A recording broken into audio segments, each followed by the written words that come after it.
This is an audio test. Test, test, test. Test, test, test, test, test, test, test. Test, test, test. Test, test, test, test. Anna, definitely not. And I'm Continuing to guessing test. Are we Marshall good, sir? So yeah, I've never Test, test, sat test, test. right next door neighbors. Test, test, And test, I test. You might was want to give us a spread little out more level. Test, with test, test. Anna. She's probably sick of me, but like.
Good evening, everyone, and welcome to the Ashland Planning Board meeting of Thursday, October 24th.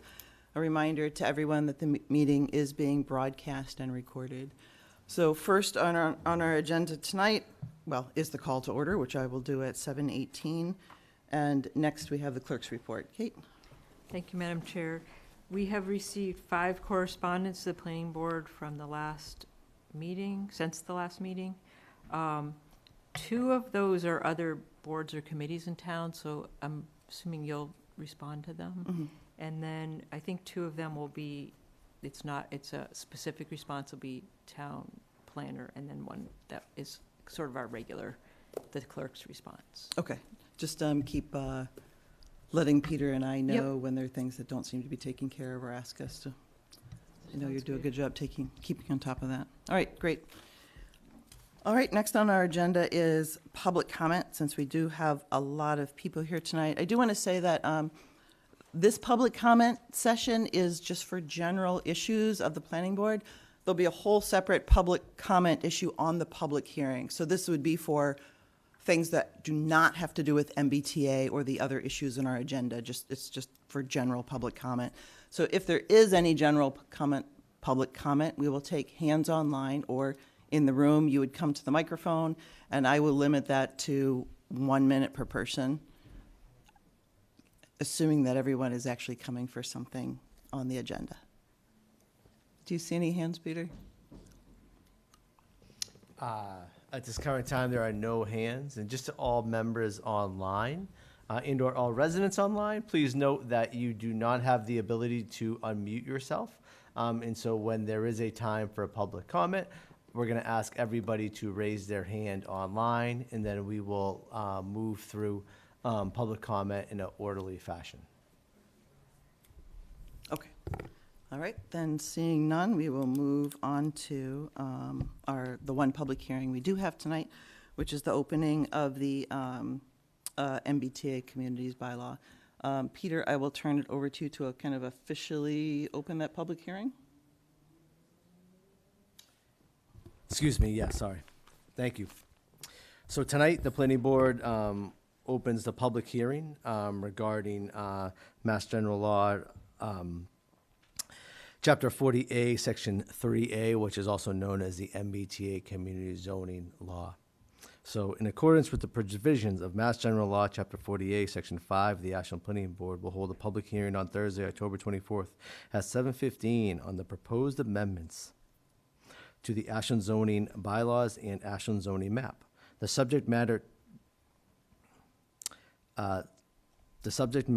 are being proposed in compliance with the multi-family zoning requirements of the MBTA Community Section 3A of MGL Chapter 40A, and specifically noted below. This public hearing was posted in the town clerk's office, and it was also circulated in the newspaper of general circulation. That would have been the Metro West Daily News.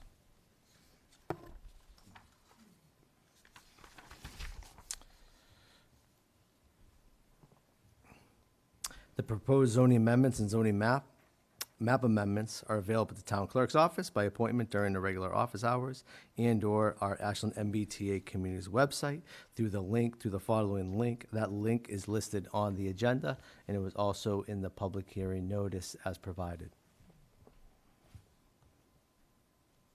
Parties wish to be heard on this matter should submit comments to the planning board ahead of time and/or appear at the time or place indicated above. That is tonight at 7:15. Welcome all. It's a much bigger crowd than normal, so I think it's great that everyone's out to learn about the MBTA communities. Furthermore, information, for more information or to submit comments, please contact myself, Peter Matchek. For everybody in the room, my name is Peter Matchek. I am the town planner, director of planning. My phone number and email address were listed. So tonight, we will go through a presentation about the MBTA communities, and then that will also include the districts that are within the proposed districts. Right now, there are 5 districts, but I will wait, and I will present, and myself and Tricia Kendall, the chair, will present a PowerPoint. With that said, I will share the screen, share the PowerPoint, Please note, I am running the Zoom meeting online, so I'm kind of doing two different things here. So please be patient with us, as there are a lot of people here in the room, and there's a lot of folks from Ashland and/or interested parties online. So please, I thank you for your patience in advance. And just because we do have a lot of people in the audience and a lot of people online, we usually aren't so popular. I thought it'd be a good idea just for the planning board to introduce ourselves. As Peter said, my name is Tricia Kendall, and I am chair of the planning board. Deepa Venkat. Catherine Jerzyk, I'm also the clerk for the planning board. Amanda Hayes, I'm the associate member on the planning board. And we do have two in our number, Anna Tesmaninsky and Marcelo Arjona, who aren't at the meeting tonight. So you may see two other people in other meetings or at town meeting that would be here as well. But that doesn't stop us from having the public hearing tonight. We do have a quorum of 3 out of 5 members, 3 out of 5 full members. And so we can open that public hearing, right, Peter? 3 of 5? Correct. We are ready to go. Okay. So what we thought we'd do first, just because there's so many people in the audience, is to go through a presentation that just talks about a little bit about the MBTA communities and how we got to where we are. So I'm a little out of practice giving this presentation. So the requirements for MBTA ask us to create a zoning district with at least 50 acres. My glasses on. So you're starting at the. Yep. You can go to the next slide. Yeah. So it's creating a zoning district or districts. We have multiple districts that is a minimum of 50 acres. And 20 acres has to be within a half mile of the MBTA station. That's the one here in Ashland, not the one down the road towards Southborough. Each district, if we have this in more than one place, has to be at least 5 acres. It can't be smaller. Half of our land, so half the land that we need to use total, has to be in one big chunk. We can't divide it into too many little pieces. The minimum gross density for all the areas we assign is 15 units an acre, so that's as low as we can go. And we have to allow multifamily by right. This is to encourage, obviously, not only the building of homes, but the building of homes for families. And all the districts have to have some kind of access to the train station. It needs to be connected by a road, say. It doesn't have to be within walking distance. All right, next slide, Peter. Oh, I'm sorry. Yeah, sorry, Peter is multitasking here. Okay, so it's important to understand that the zoning district is not building units. It's just zoning. It's on a map. It's on paper. It allows it to happen, but it does not build any units, okay? So because we are a commuter rail community versus a T community or different kinds of communities, we need to take our housing units as of the 2020 census. So our Ashland housing units are 7,495 housing units in Ashland. We're required as a commuter rail district that we multiply that by 15%, and then we get 1,124 units, housing units that we need to zone for, not build, right? So what we did on the rest of this slide is just to kind of give an example of what that would mean. So minimum density, if we take our units and when we say we want to have the density as low as we can, 15 is as low as we can go. So we would take our units, 1,124, divided by 15, and that would give us 75 acres at that density. Remember, we have to do at least 50, but if we went minimum density, we would have 75. That's one scenario. Another scenario is the minimum land density. What if we only used 50 acres and no more? We would take our total, we'd divide it by 50, and that gives us 23 units an acre. So that would be with the smallest land mass that we can use, we would have to do 23 units an acre. Now our solution is, what we're proposing is neat. It's somewhere in the middle, right? So yeah, there's a few, there's a whole spreadsheet that the state requires to be filled out that takes into account our bylaws, takes into account minutia of this law, but we won't get into all of that today. All of that has been figured in the bylaw that we're proposing. Okay, next slide.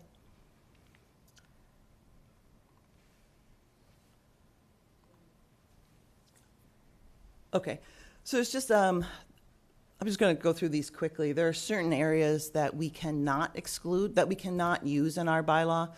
One of those is excluded land. It includes most areas that are not state or town owned. You can't use land that has a use restriction or is that conservation land. None of that land is allowable to be used for this MBTA bylaw. So next one.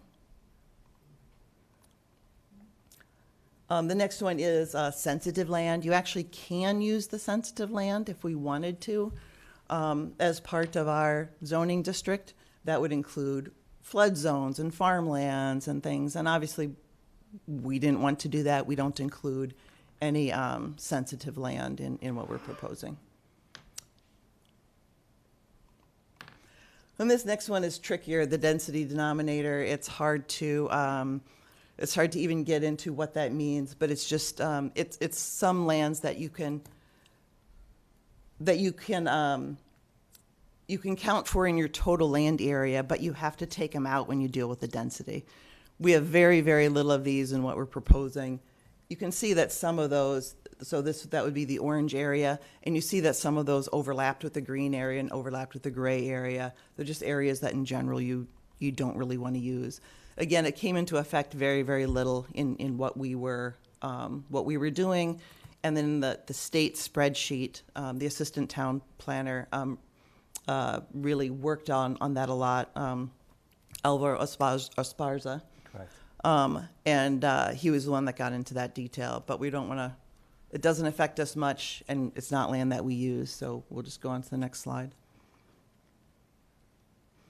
Okay, so all of the underlying color on this kind of shows all of those green, gray, and kind of orange areas that we're trying to avoid or that we need to avoid in putting together the acres that we do want to use.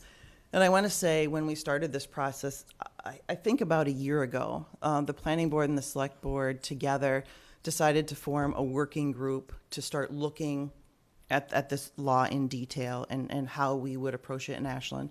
And that working group included Peter Matchik, the town planner, Alvaro Esparza, who's the assistant town planner, myself, and Joe Mignani from the select board. So the four of us have been working all year to look at the law, look what's available in Ashland, how we could fulfill this law. It was not our job to say if we should fulfill the bylaw or not.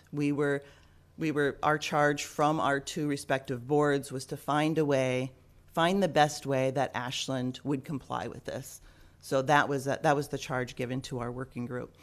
So we started first of all by having a few just general guidelines that we felt strongly about. One of them, I would say, is that we have a comprehensive planning process that we put a lot of money toward. We have a large group of citizens working toward that comprehensive plan.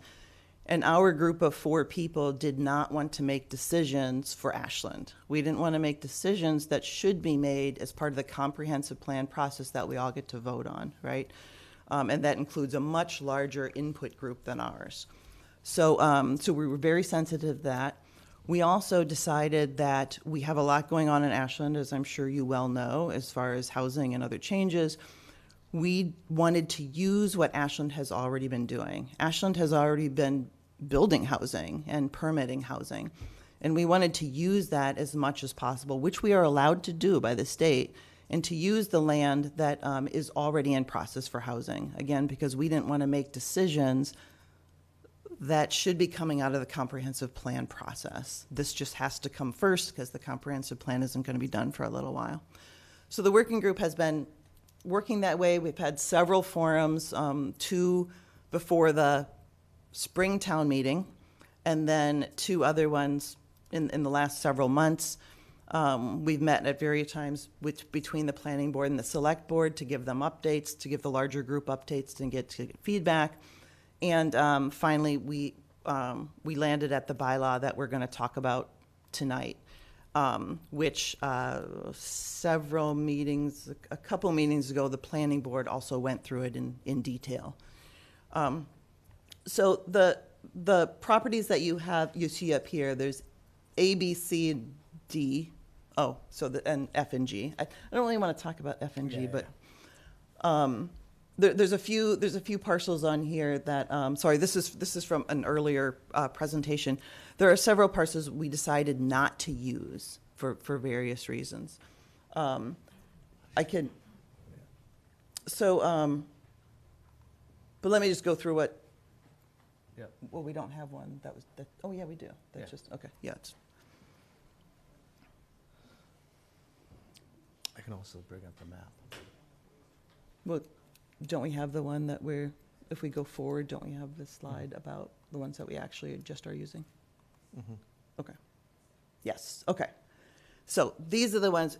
The other ones early on in the forums a few months ago, we had a couple properties that we had considered using and ultimately decided not to because we thought they had risk for different reasons. And if you are aware of those properties, or if you have questions later about those properties, I'm happy to help to talk about that.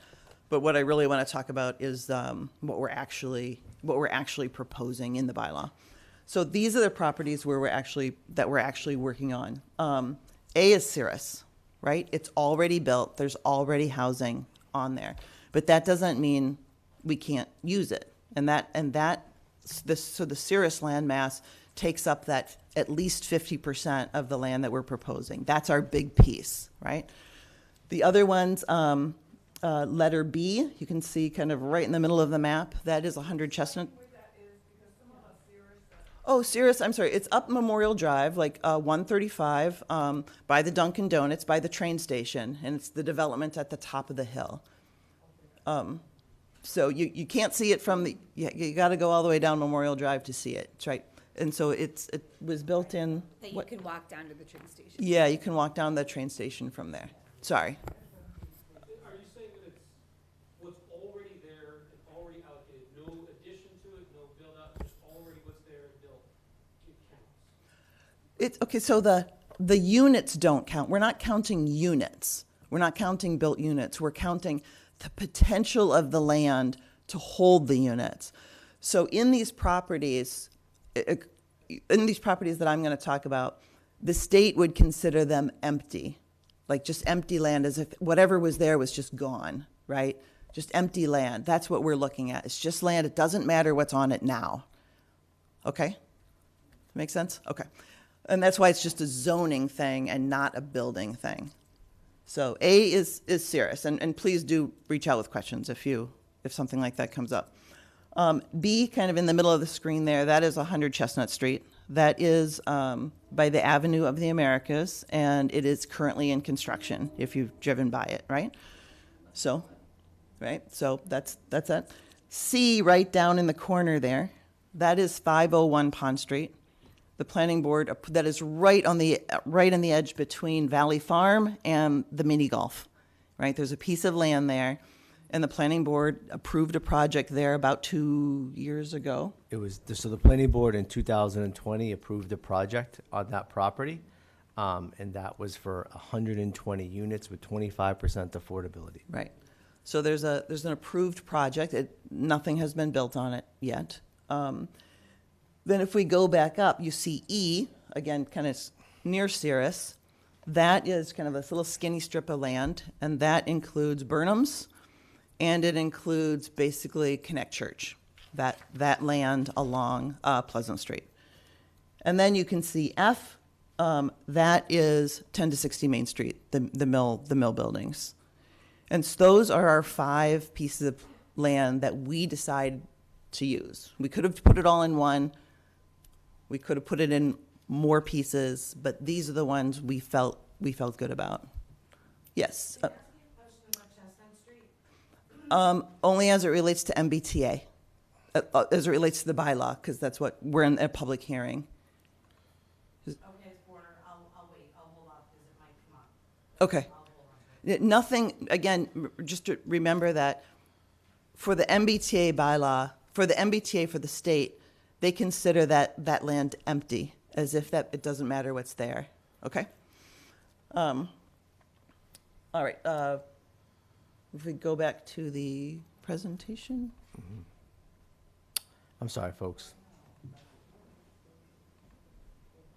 Tricia, before we go back to the presentation, do you think it might be useful to just talk about like when the law was passed and like what it's like when we have to comply, like the sort of nuts and bolts of? Maybe Peter can do that. I don't have it right in the top of my memory right now. Yeah. Peter's just going to give a little history of the MBTA Yeah, bylaw. what the actual, why Oh, we're doing this, okay, basically. yep. Yeah, excuse me. So just a real quick kind of synopsis. So, excuse me, everybody in the room. Thank you. So the MBTA bylaw was passed back in about 2020, and it was done by previous Governor Charlie Baker, and it was done as an economic development package, right? And so the purpose, really, and the goal behind the MBTA communities is to kind of open up housing, right? And as Massachusetts faces a housing crisis and faces a housing crisis today, right? There's not enough housing, and for the last 3 decades, we haven't built enough housing as a state, not just as a town. And the MBTA communities is building upon infrastructure that already exists, right? The MBTA. So the MBTA as a whole, as an organization, has nothing to do with the zoning and/or title. But it was back in 2020 that the state, the legislature, and at the time the Governor Charlie Baker passed this regulation. And the regulation, and it was to make obviously communities allow development at 15 units per acre allowed by right. Now, that doesn't mean that any unit has to be built, right? The state in its model, they want to show the towns and cities and towns need to show that the state, that zoning allows for this to happen. And so this is being done. Ashland is we are a host of a commuter station, so we're known as a commuter station town. And so by law, and I know there's been a lot of news going on about MBTA communities, but Ashland as a host community, our deadline to adopt a bylaw is December 31st of this year, of this calendar year.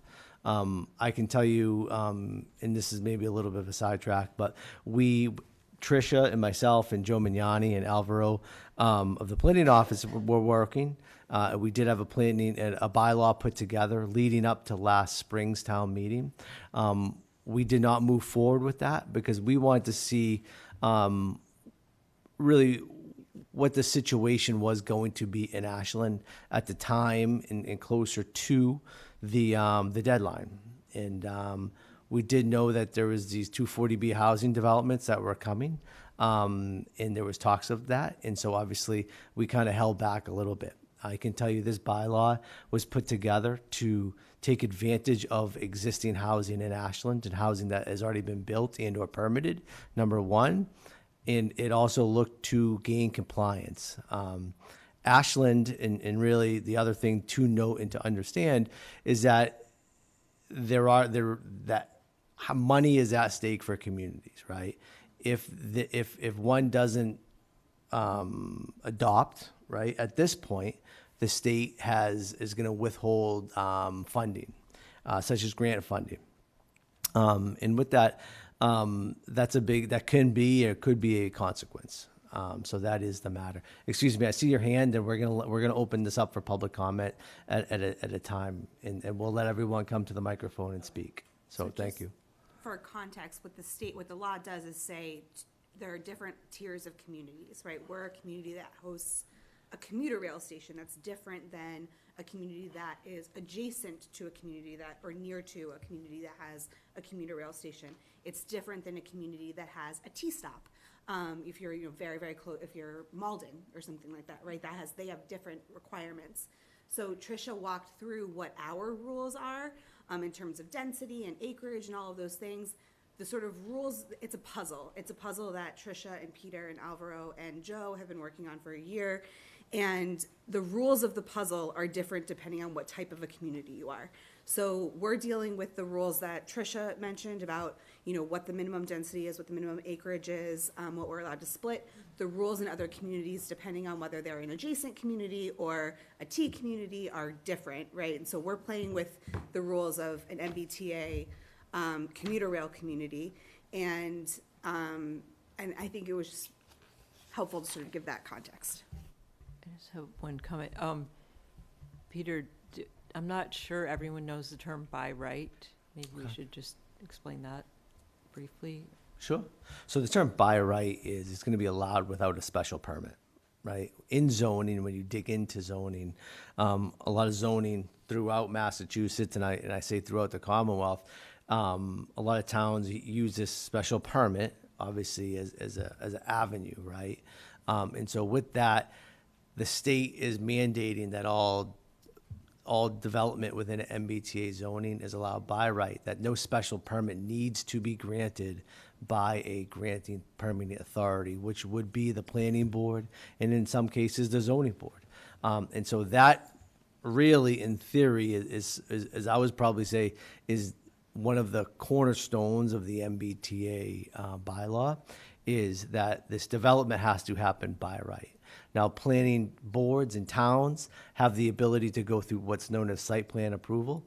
Any development that would come into the town of Ashland under the MBTA communities would have to go through site plan approval, and that is a major lift by any developer. But that's going to look at access, public safety, but also it's going to look for design. And it's going to follow and to really make sure it follows the bylaws that the town either would adopt When this in the future. law was up on Beacon Hill, one of the concerns was removing ways that communities put hurdles in front of development for multifamily housing, right? So they're looking at a housing crisis, as Peter said. The state as a whole has been building less housing than it's needed to for decades to accommodate sort of how the city and the surrounding communities have grown. And so removing things like age restrictions, removing multifamily, some of the things, the rules of the puzzle that we talked about earlier tonight, are designed for that purpose, right? To say, like, you can't put these restrictions on the land that is set aside for MBTA zoning. And I think part of what the working group has done and what the planning board has talked a lot about is being careful, as Tricia has said, to utilize what we've already done in the town of Ashland, because while the state is considering the land empty, we all know from a practical perspective, there's something there already that helps us compared to, taking a completely new parcel of unbuilt land.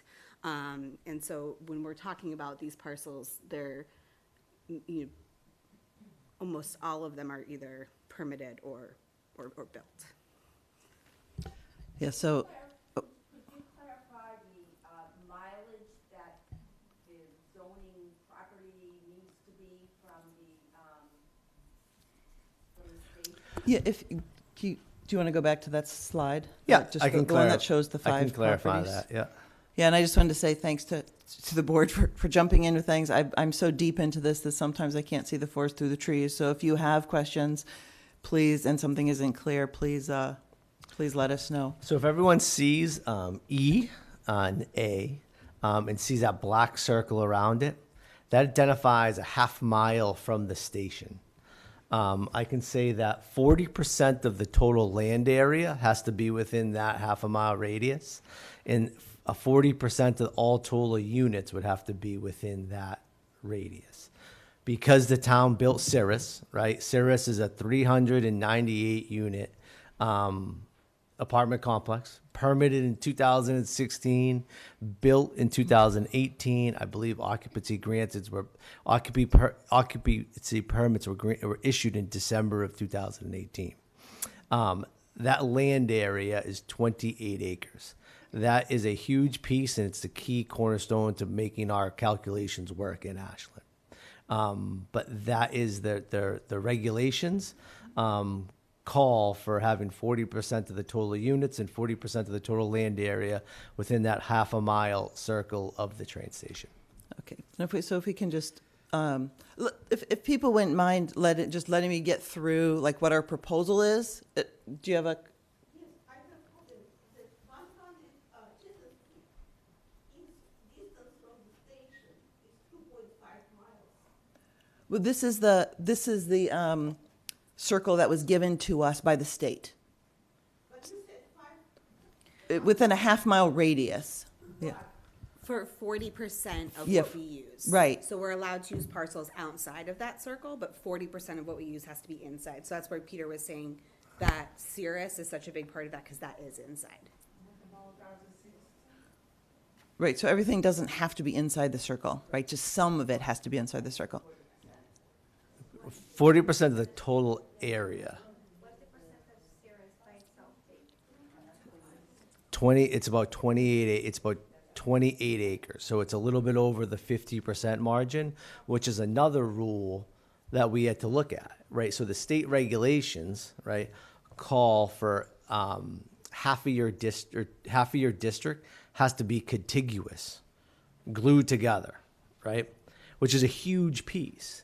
And so because we have Cirrus in our total acreage, as you can see on this slide, is 56 acres in total, right? That 56 acres gets us above the minimum land area of 50 acres, which is needed, right? And with Cirrus is about 28 acres. Cirrus gets us above that 50% contiguous. In addition, because Cirrus is so large and it's within the half a mile buffer of the train station, it also checks that box per se when it comes to the state rules and regulations that they laid out that all cities and towns have to follow. Peter, do you want to Good, put the so- slide up with the parameters? Yeah. I Or think you're trying to go to a different section? Yeah, I want to keep, I want to go back to those 5 properties so that we can start to explain those, because some of it I'm doing in context. this one. No, the one with the 5. That one. Yeah, so it's Okay. 2 slides, but yeah, started serious. So just to look at these a little bit more carefully. Okay, so remember the goal of the working group was to try to come up with a plan for Ashland that actually affected Ashland as little as possible. That was our goal, because we already have housing that we've been developing and approving, and because we have a comprehensive plan in process, and we did not want to step on the toes of the comprehensive plan, which is coming from the residents, right? So that was our goal. So this is how I'm going to explain why we decided to use these parcels and why we're using them. So again, the first one is Cirrus. So that's pretty obvious. It's the big piece of the puzzle. And we put a good amount of I don't remember the exact density we put on that. Peter, can you remind me as we go along? Yep. So it's about 28 acres, and we put a density on it, I think, of 22. I think it's about 20. I think it's 24 units per acre. Is there a max gross density? Just curious. Is there a what? I know there's a minimum gross density, is there a max gross density? No, There's- sorry. It's there's not a maximum density, but in this spreadsheet for the state, for instance, you couldn't take one parcel of land and just say, we're just going to make that really, really dense and we'll put all our housing there. Because with all of the other Ashland bylaws, which these projects have to follow, they have to follow setbacks, they have to follow height limitations, they have to follow those, it would be impossible to make that work, right? So they both have to be doable for the state regulations, and they have to be doable within our bylaws without changing the bylaws, or you have to change the bylaws to make them doable, okay? And the density is only one rule in the puzzle. There's also the minimum acreage. There's like all of the different rules of the puzzle. Right. So they don't let you say, oh, you can put as much density on 10 acres as you want, right? We have to do the minimum of 50 acres. Yeah, I just meant more like that, you meant gross perspective of bringing cap and growth for one area of resources, really. Right, so, okay, let me get through the 5 and then we'll take more questions, okay? So again, the first one is Cirrus.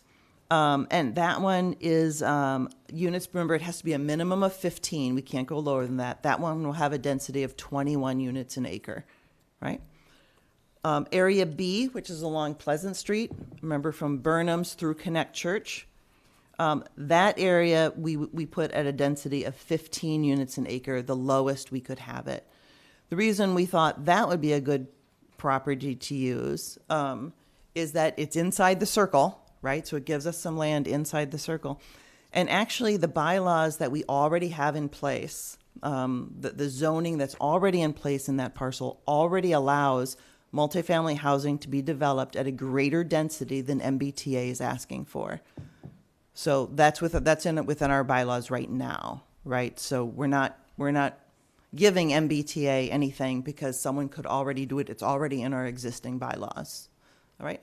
The next one is 10 to 60 Main Street, which is the mill buildings, right? It's across from the bagel table.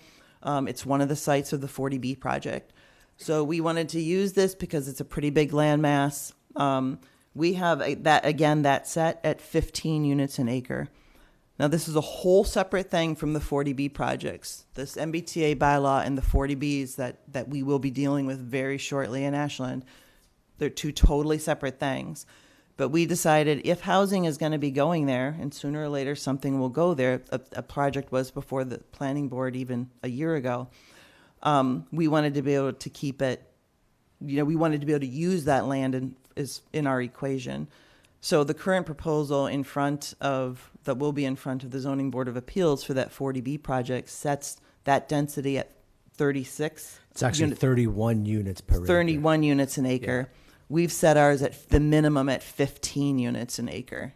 So, so again, keeping that very low. If someone's going to use it, they'll have to use it at very low density. Then we have 100 Chestnut Street. That's the project, again, on Chestnut Street. It's in construction right now.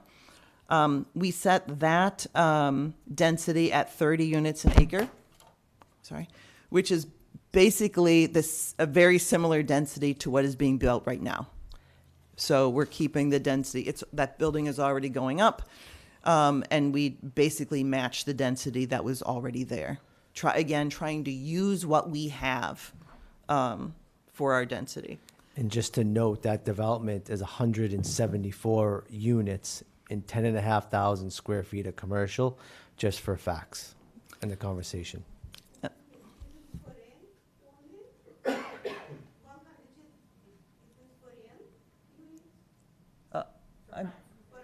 Yes, those are for rent. Yeah, those would be rental units. Those are rental units.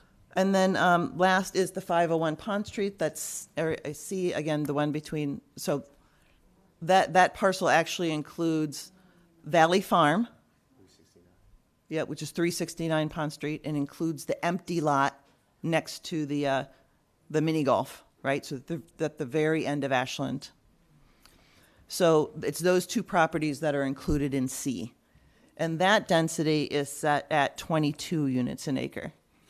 So the 22 units an acre would be a lower density than the project we actually have approved for there. And the other half of the site is already covered by a large building. Is that those two together? I want to say it's...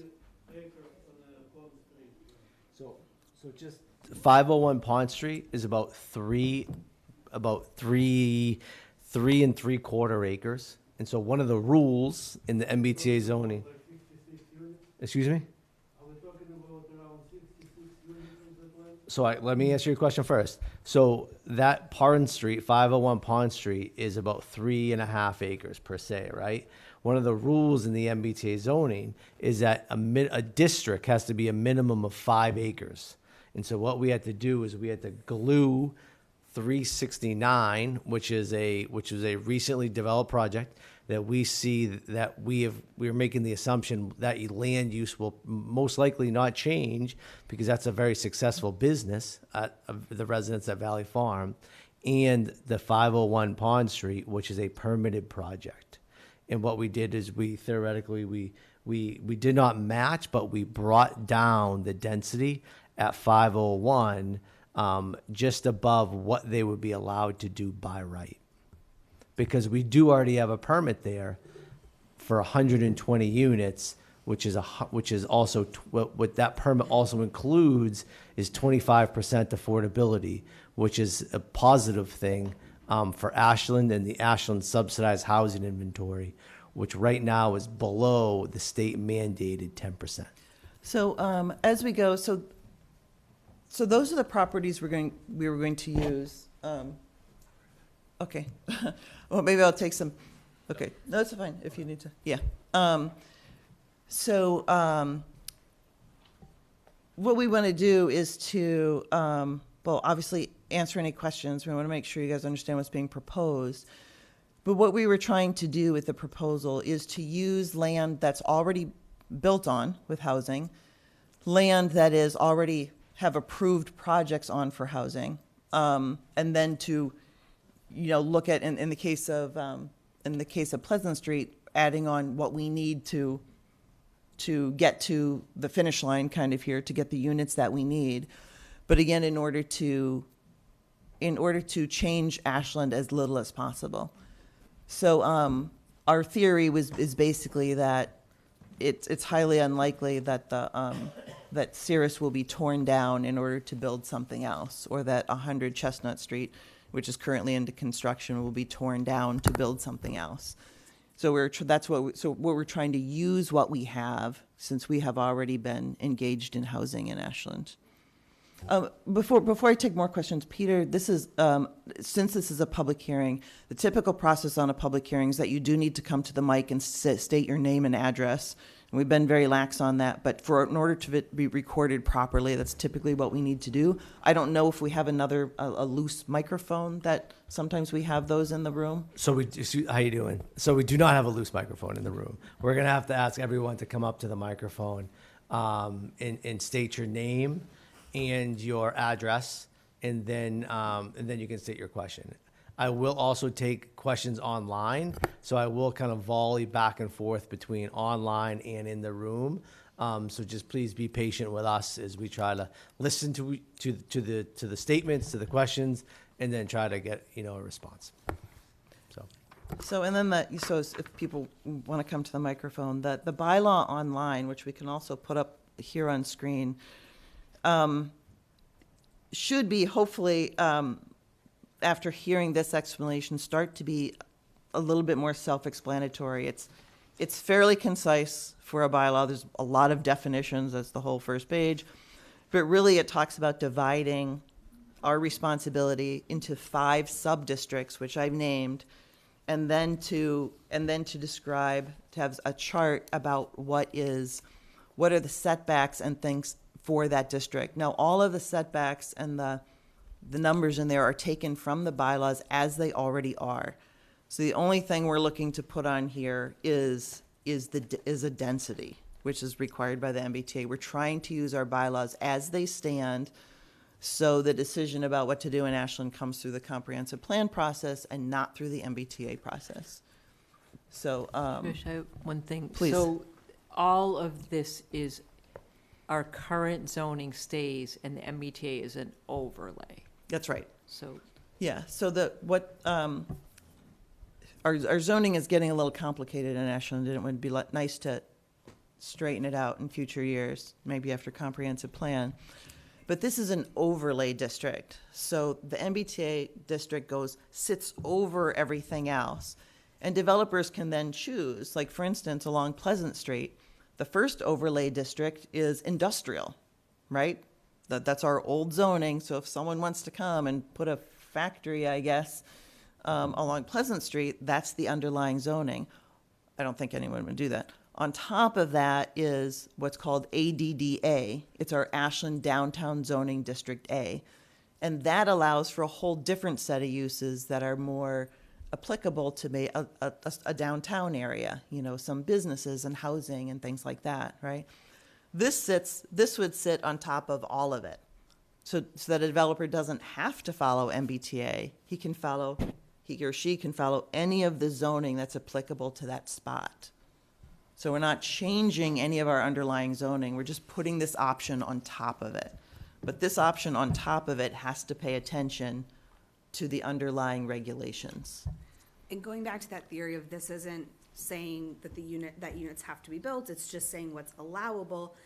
If someone, using the Pleasant Street example, wanted to come in and build on that strip, they would have to say which zoning they're using. Yes. Right? And they can't, so to Tricia's point about how the zoning that's already there, the ADDA zoning, allows for what we are allowing in the MBTA zoning, we're essentially just using what we've already allowed in our existing zoning. And that's the only unbuilt and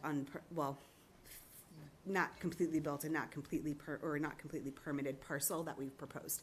Everything else is either built, which means it's low risk because, to Tricia's point, someone would have to tear what's already there down and rebuild under the MBTA zoning, or it's permitted and they would have to take under consideration whether or not they wanted to go all the way back through the process and use the MBTA zoning rules instead of what they already went through and all the expense they already went to get their permit. And the only example of that is 501 Pond.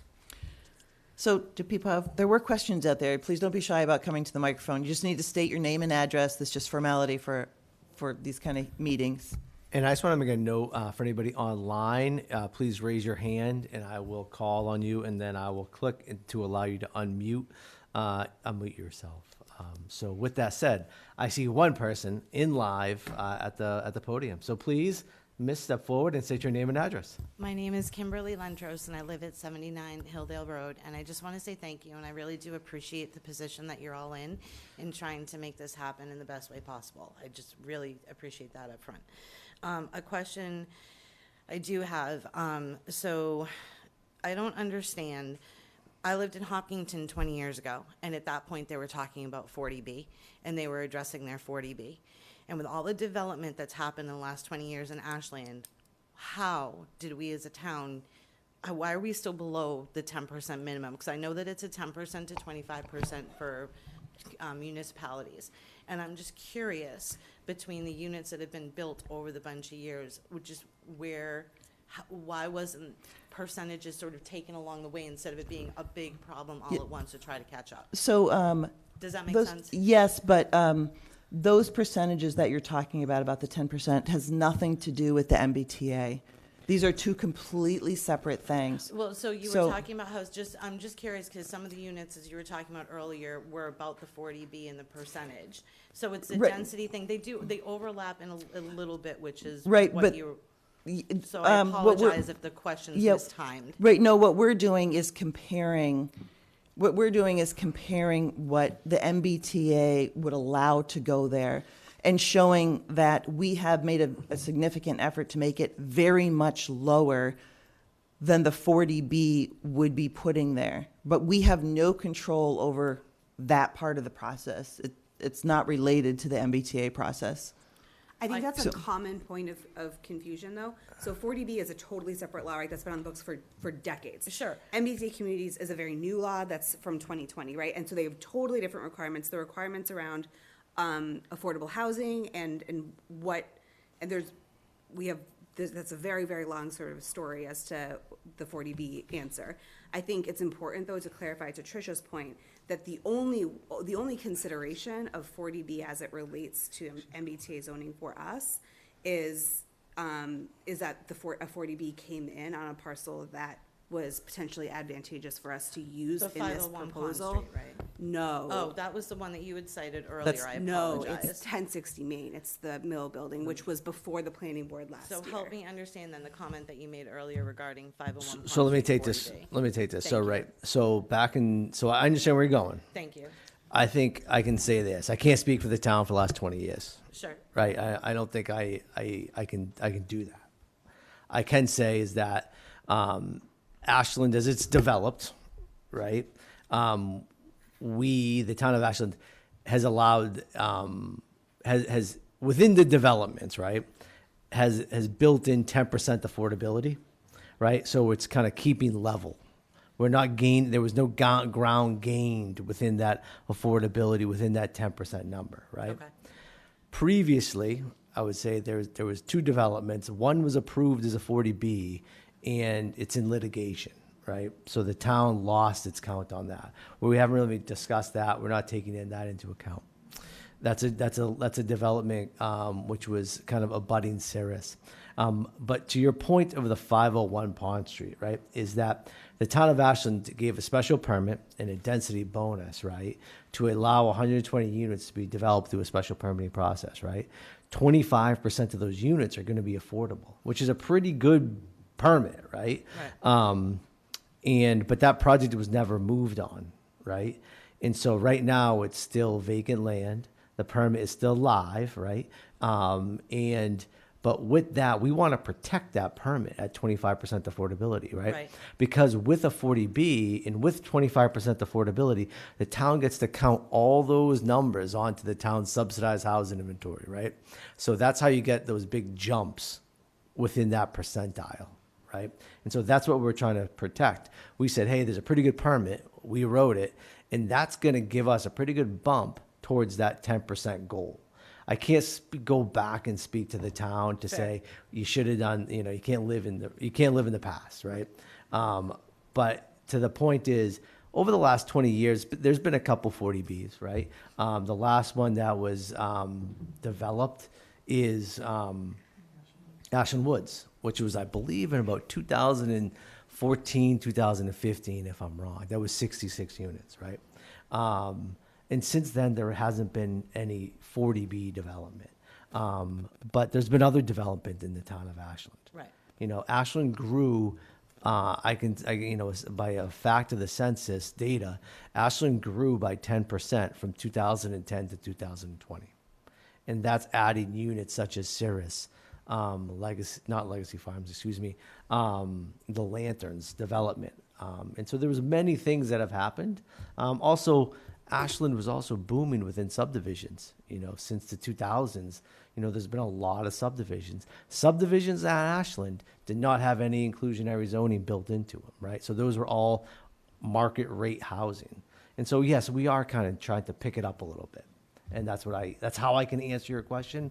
But also we try to use that permit to our advantage, but also we're trying to figure out the best way possible with all these numbers and all these possible situations to how to say, hey, we've taken into what Tricia said, take advantage of what we've built, take advantage of what we've permitted, and to minimize what we think is minimizing the impacts on Ashland. So getting 501 Pond Street really is like a win-win. It's a win-win, exactly. It's a win-win because it's a permitted project at 25% affordable, right? And then we add 120 units. And this is just a kind of a theoretical thing. But if Cirrus, which is 398 units, that's built at 10% affordable, right? If that was built at 25% affordable, the town of Ashland could have counted 398 units to subsidize housing inventory. We would have a much higher percentage. Right now, there's 41 units that are affordable within Cirrus that are on our subsidized housing inventory. That's a big difference when you look at those numbers from that standpoint. The only other question I have regards busing, because I know the percentage where there was something that had said that where the units have to be within a half mile of the train station, that for those units, I was just reading some guidelines on the MBTA communities. It was saying that additional MBTA transportation would potentially be something that would come down the road to help assist people from those developments to getting to the train. I was just curious if you had any comment on that. I don't. You know what? I've been following this stuff for the last, I'm going to tell you, I'm going to be direct with everybody in this room and everybody online. I've been following this stuff for 4 years. And I think as a planners out there, we're trying to do the best to get in compliance. I think, knowing the state and being on all the calls and doing all the homework, I think that is that whatever that verbiage was that you read, I think the biggest thing, I don't know where that will be in the future, but I really don't. I think the biggest thing is for town, they want towns to adopt zoning at this point. Okay. Thank you very much for your time. You got it. I'm going to go online. Miss Pam Mims has her hand up. Pam Mims, I am going to ask you to unmute. Thank you. Pam Mims, 20 Raymond Way, Ashland. I just have a couple questions. The first question, I know you had mentioned about protecting the permits. So I guess the question is, if you're protecting the permits, what would stop a developer from coming in and saying, I want to utilize those permits, and that would add to the housing? So what would stop them? I think, well, I mean, Peter, you can, do you want to answer that? It's not, it's just that the permit has been granted. So the person, the developer can go forward with their project. What we were saying is that, that is an area of town, this would be 501 Pond Street, that is an area of town that it has already have an approved project for that. So, and someone is holding that permit. So if housing is going to be developed there anyway, we might as well use it for MBTA community zoning because there's already going to be a project there. Okay. That's all it meant. Okay, and then the other, well, a couple other questions. You're counting in land that's permitted. Does the state allow to use existing units? And so you can count those existing units in, or do they require new units? The state isn't interested in any existing units on any of the properties, right? It's as if they're only looking at the land and what we could allow to go there. It does not matter if it's built or if it's virgin farmland. So we don't need to count any units that are already there.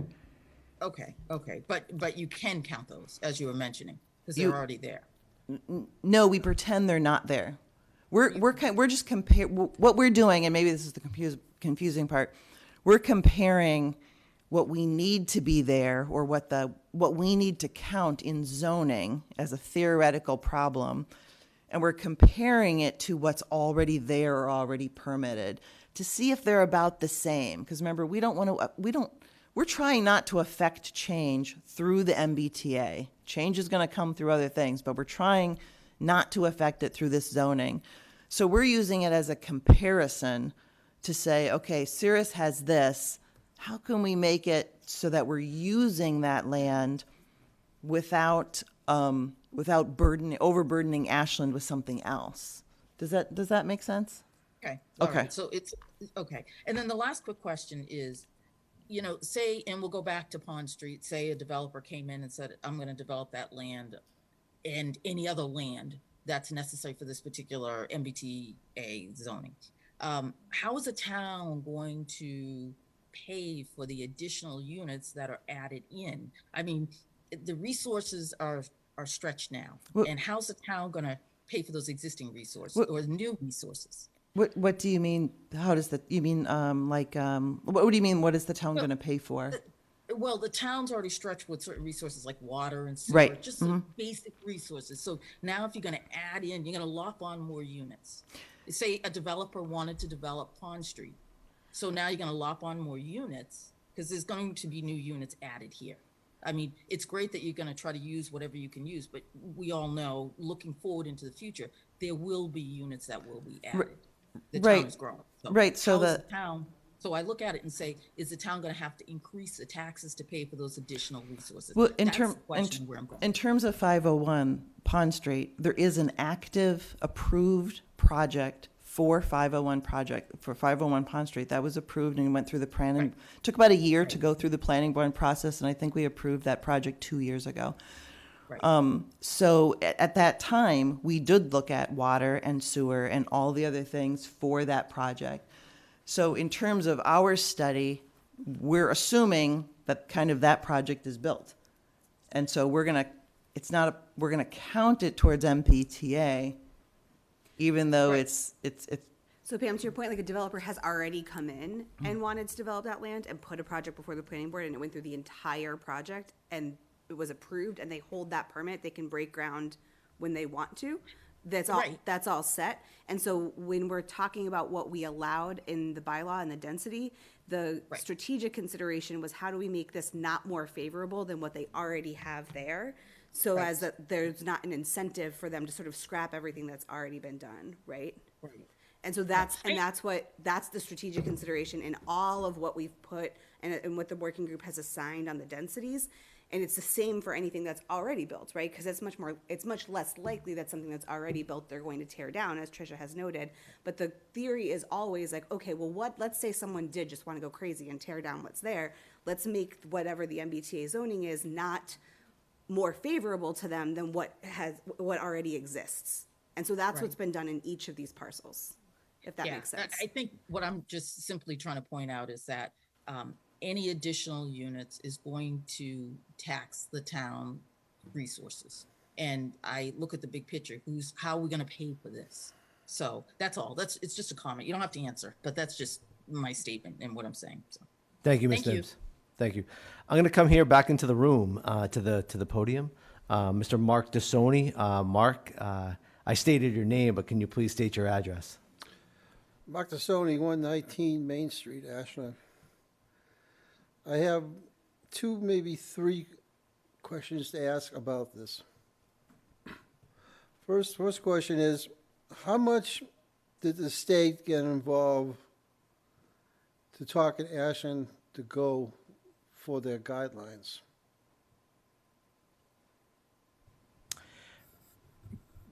In what essence, Mark?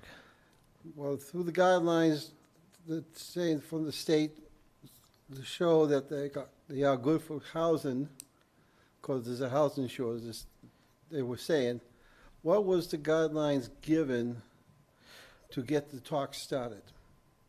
Well, I think there was comments, this goes back 4 years, and there was a draft comments. The town of Ashland submitted 4 years ago a letter, like most communities.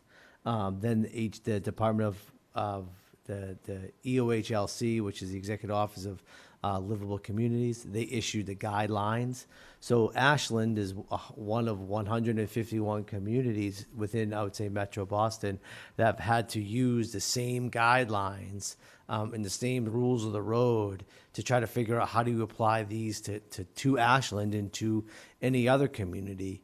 And so Ashland has been using the same rules on the road, the same guidelines as Southborough and Hopkinton and Framingham and in Natick. And we're also using the same model. And the model is another, I would say, huge Excel data document driven by data that we've also had to wrangle with. And so Ashland is using the same framework that every other community is. Okay, thank you. What about, has the state talked in the State House of Finance for town budget, have they talked about what it's going to do to the property tax? I don't think we can forecast the future, and look into see what effects of development is going to be on property taxes, Mark. So I don't think we've looked into that matter. But does the state say with this MBA project, did they say it's going to increase or decrease if it goes through? I would say the state has stayed silent on that, and they are not hinting, and they're not going to go one way or the other. I think the state, from their standpoint, this is a law and regulations that are asking communities to adopt zoning. They are not weighing into if a community, a district or MBTA zoning is going to negatively impact a housing and or property taxes. I just think the state has not taken their influence that far. Okay. And this is the last one. This comes as I asked this one. The 50 acre, how many acres is this property going to be grandfathered to have? Grandfather in the term, in what terms grandfather? In what term? Once they're going around the states saying they have to have so many acres. That's for the community distance. Mm-hmm. Okay. And how many acres is that right now? That's on their books. So are you asking how many acres are within the half-mile buffer of each train station? How many acres is in their regulation bylaws? Well, the state doesn't have a total number of acres, right? It applies to the town in certain ways. And so I don't know if I have the data to answer that question, Mark. But the state is saying that each town in a minimum has to have a minimum of 50 acres in total, and with a minimum density of 15 units per acre. Now, for the town of Ashland, because we're above, we have to zone for the 15% of the existing total housing unit count. We have to have a minimum. You have to have that minimum of 50 units. Okay, and from that, I tried asking this before with the, as I was emailing earlier in the week about the zoning and stuff like that. What does the structure, building structure, and footage have to do with this? When you put a buildings on? Structure, This is just zoning, Mark. It doesn't have any, so the actual, what the building is or the structure of the building that it's not a part of this regulation. And it would still go through our normal planning board process, it just couldn't require a special permit, and all the building codes would have to be followed. okay, but now this is, they want to help put in multi-family housing, right? Correct. Those are structures. Correct. So they have to go by so much regulations on that property lot, yes or no? Yes, they're going to go follow the Ashland bylaws, and then they're going to follow the state building code. So the state's saying through the property codes that's in this town to build, they're gonna understand that Ashland may not be enough on the property sites. What will happen then? Well, the spreadsheet that I was talking about earlier takes into account all of the Ashland bylaws, and the Ashland bylaws gets put into the spreadsheet, which says if the density we're putting there works, right? It goes through those calculations, and if it works or it doesn't work. So we've been doing that for the past year, putting things within the state spreadsheet that was given to us to confirm that it works. Now, until the state actually goes and checks it themselves, we don't know for sure, right? But we're fairly confident that what we're doing checks all the boxes. Does that make sense? I can say this, Mark, that using all the tools, the regulations that the state has provided, this plan that the town of Ashland has that we are presenting tonight, having a public hearing on, and that we'll present in front of town meeting, fits the requirements, in my professional eyes, of the regulations. Okay, and this brings me back to the question I asked first, is how much does the state put into Ashland's designs for this? For those reasons. Any questions, we've reached out to the state. We've worked with our town council, who's doing this for many communities. We're doing our best to stay having open lines of communication with the state.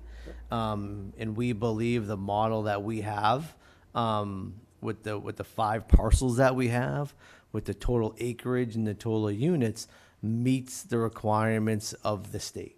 Now, it needs to be approved by the state, and we'll get to that point in time, if approved at town meeting. And so I would say, I believe that this will meet the qualifications of the state. And very last comment would be that the state and some other towns have disagreed and tried to block it. That has occurred, right? I'm not going to dance around that one. But yes, I think everyone in this room, and no one lives under a rock in 2024. I can tell you, yes, the town of Milton has been in the news for the last year and a half, right? There was Supreme Judicial Court hearings 3 weeks ago, right? I did follow them as the town planner. You know, I listened to them. You know, some people, you know, wouldn't always admit to that, but I did. And they have a case, you know, but right now the law is the law, right? And we need to just take it as what it is and on its word. And we, the committee representing the town, feel like that we've created a plan that meets the attributes of the law, and it takes advantage of what Ashland has developed, and it's tried to, you know, hopefully will, you know, minimize any impacts. But we feel this plan will meet the law, and that will allow us to continue to move forward. This is the end of my time, thank you, is the state with their legal pool in the State House will fight strongly to keep forth what they're going through now. Yeah, I Yeah, think, yeah, Mark, yeah, we yeah. need to move on, but Yeah. thank you for your Yeah. questions. So can that be answered? I'll sit down after. Can that be, no, because it affects what's going to happen in the future, maybe not here, but it could affect the State House thinking to go to. Mark, I don't think any of us here at this table can speak for the legislature or the State House, and I think that the question you ask, nobody at this table has the answer to. And I think I think that the answer is time will tell. And I think all towns are in the same situation, and I think all towns are trying to do the best they can. And this town is going to find out either way how well they did. Thank you, Mark. Okay. All right, thank you, everybody, for your patience. I'm going to move to the next person with their hand raised online. Ken, I'm going to ask you to unmute.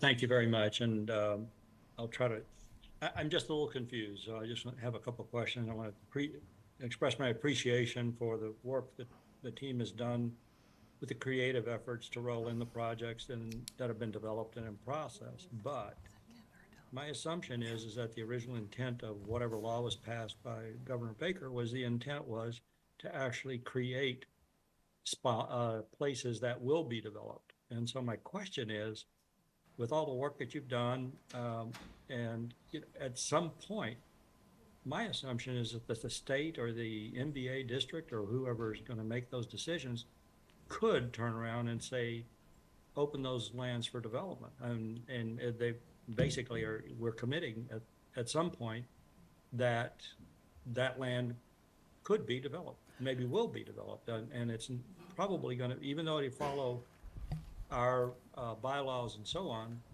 it appears that the actual decision process, kind of like in the 40B cases, the developers could go around the town and move that to go forward. Am I incorrect in that assumption? I just was looking for clarity on Yeah, it's how. important. Hey, Ken.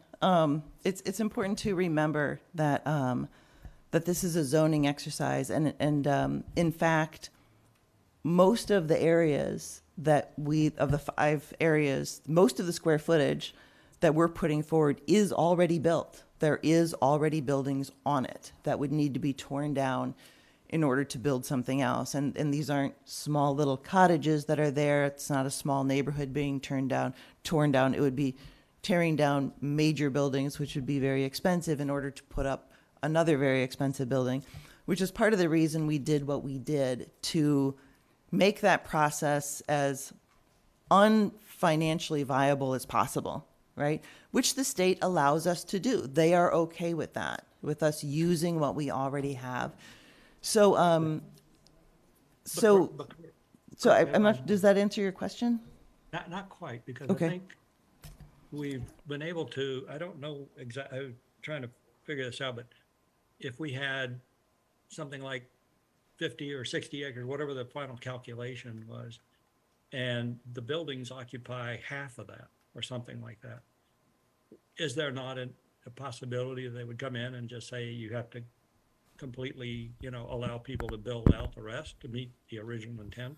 I mean, I'm just, we've heard about the 40B where the the builders can go around the town in terms of what happens. And so, and if the 40B is at a higher density rate, do we end up seeing that the plan on the density is really, potentially just going to be set aside if someone at the state or at the MBTA district or wherever the decisions are made say you have to open all that land that's not currently been built on to building. And I guess I'm looking at the Cirrus plot, and it looks like about half of the plot is built, but then there's about half that isn't.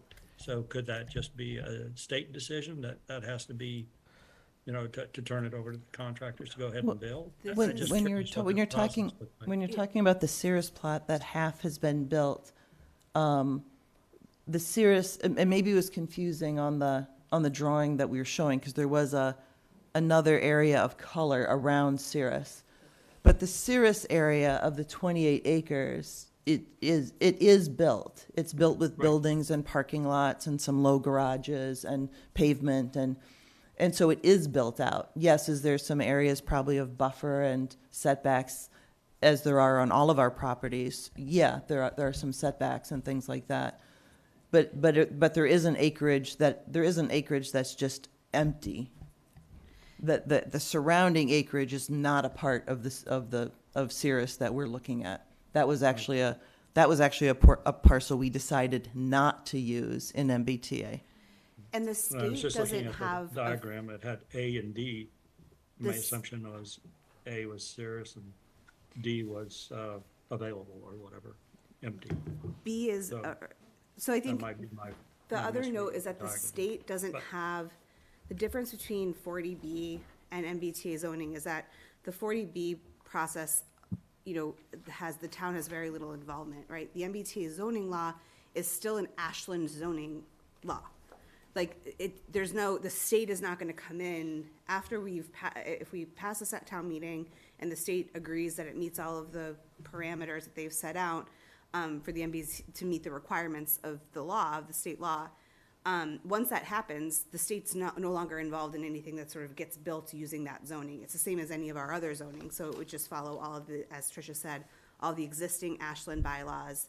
And a developer would have to choose to use that zoning overlay, the MBTA zoning overlay. And so to the point sort of that we've said a couple times tonight is that the idea is that we're using parcels that are already built, and the density that we're including in the MBTA zoning law, which is what we're proposing, to become compliant, that's all strategically done. The density that would be proposed under that zoning is strategically done to make it not more advantageous than what's already there. If that makes sense, to disincentivize like tearing it down and starting again. Yeah, okay. My assumption was that we were allocating as much of the built space as possible into the project overall, meeting the requirement, but that there were open spaces that were part of the acreage that, could be up for, I would say, development. And that may be fine. I'm just saying, who makes that decision? Is that? Yeah, that would be the developer that would make the decision, that can say, okay, if I own Cirrus and the density that this MBTA zoning that we're proposing is higher than their current density up in Cirrus, but they would have to decide, okay, where can I squeeze in that additional housing and parking while meeting all the other Ashland zoning bylaws and while accommodating all the residents that live there? So is it possible? Is it possible that the owner of Cirrus can move everyone out and fit some more stuff in there and then move everybody back in? It's possible. So, but again, these are the choices that we made to try to choose things that were as unlikely as possible. Okay. But what the future says, I can't, predict it perfectly. All right, well, thank you for your answer. Thank you, Ken. Thank you, Ken. With nobody's hand raised online, I'm going to go to the podium. So please state your name and address. Hello, my name's Melissa. I live at. Thank you. I second that. Thank you for all your hard work. You did answer a big question of mine when I came out tonight. Was this going to take up more parcels. I think that's what most people were worried about because we just went through a lot of construction. So thank you for your consideration and keeping the impact low. What I was curious about is what were the grants that the state was kind of holding over you guys to not, allow Ashland to have as funding for the town if this didn't come into compliance? Would you mind speaking to that? That was my only question. Sure. There's a list of grants that's actually on our website, just so to make note. We in Ashland have a whole website called the MBTA Communities website. All this information is on that website. A list of those grants are on that website. And I will say that all the public forums that we held were actually videotaped and actually put online. But with that said, to answer your question, the major grants that would be withheld are Mass Works grants, any mass municipal vulnerability grants, any economic development grants. There's some really big items here, big ticket items, right? Infrastructure grants. And so, per se, the town of Ashland, as we all know, just went through a vital, reconstruction of our downtown, right? That was done with a Mass Works grant, right? That would not have happened if we did not have, if this law was in place and if we did not have zoning to meet and/or qualify. And so with that said, those are the type of projects, the type of grants that are at stake at this point. Okay? See someone online, you want to take them first? Yep. Joan Gonfrade, I'm going to ask you to unmute. Yes, Joan Gonfrade, One Shore Road. I'm on the Historical Commission, but speaking as an independent resident. I apologize, my computer video is not working. I know you're tired of hearing from me, but I'm tired of saying it too, but my feeling is if I don't try, then I can't complain. So I think this is in no way against the MBTA committee. They've worked countless hours to try to come up with the best plan for Ashland. I preferred the last proposal personally that did not include the mill buildings. I have a real worry about the mill buildings, although that ship may have sailed. If that falls through, I worry about giving anybody additional impetus to do something. And I understand the overlay. I'm not trying to make you go through that whole thing again, but it still is a concern to me. My concern really is with the state, the law, and the towns for not banding together to fight this. I think it's inequitable. The law, I don't know if people understand, but we're being punished for the density that we've already built. We built 914 apartments between 2010 and 2020 that are basically not counted. If you subtract those from the 1,124, then we should only have to build 210. And you've got a town, Southborough, next door, which has more land mass and is only required to zone, I should say, not build, but zone. I understand that, zoned for 750 apartments. And so I think right there's a lawsuit that this law is inequitable. I would like to see the towns do that, but that's probably not going to happen. But we already are on a water ban, and as I think it was Ms. Mims said, where will the water, the schools, and the resources come from? And when we say that the town won't come back, that the state won't come back and force us to do something else with some of this land, they're already forcing us to do something with land. They didn't tell us this before they built the MBTA station. This was forced afterwards, and they're holding us hostage with grants. And I think it's just, it's appalling to me, honestly. So those are my comments. I appreciate everything that the committee has done. I truly do. And I know that you're trying to make it less of an impact on Ashland, and I really do appreciate that. So thank you for listening. Thank you, Joan.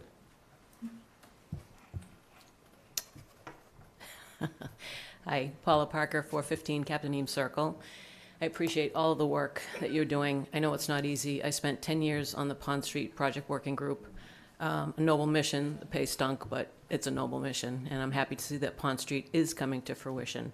I have a question. Peter, you mentioned that, does this have to go to a vote on the floor at fall town meeting? Yes. And what if it's voted against? What happens then?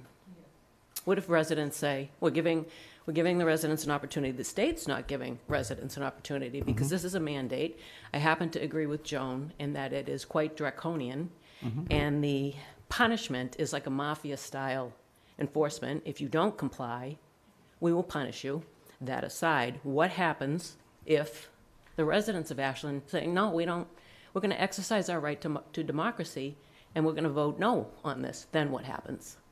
Then on December 31st, it's December 31st as the ball comes dropping down in Times Square, and we move into January 1st, we become a non-compliant community within the MBTA, regarding the MBTA communities, and then, we'll move forward. I think that's my direct answer, and that's what will happen. Okay. What will come from that, time will tell. I just wanted to know if residents did have a right to exercise their vote, and that's what I wanted to know. If it residents went to town do, hall in the vote. That's what I wanted to know. Yep, residents. And I think everybody here wanted to know. Yep, because residents do have the right to vote. This zoning article will be on town meeting. That is going to be held on November 19th at the high school, which is a Tuesday night. Yeah. And yes, this will be voted on. And if it doesn't carry majority vote, then we will fall out of compliance as the ball drops on the new year. Okay. And so if that does happen, we will not be the only town. Right. And so we will be in a category of non-compliant towns, and I don't know what the future will hold in that essence, but that's what will occur. Thank you. Another question.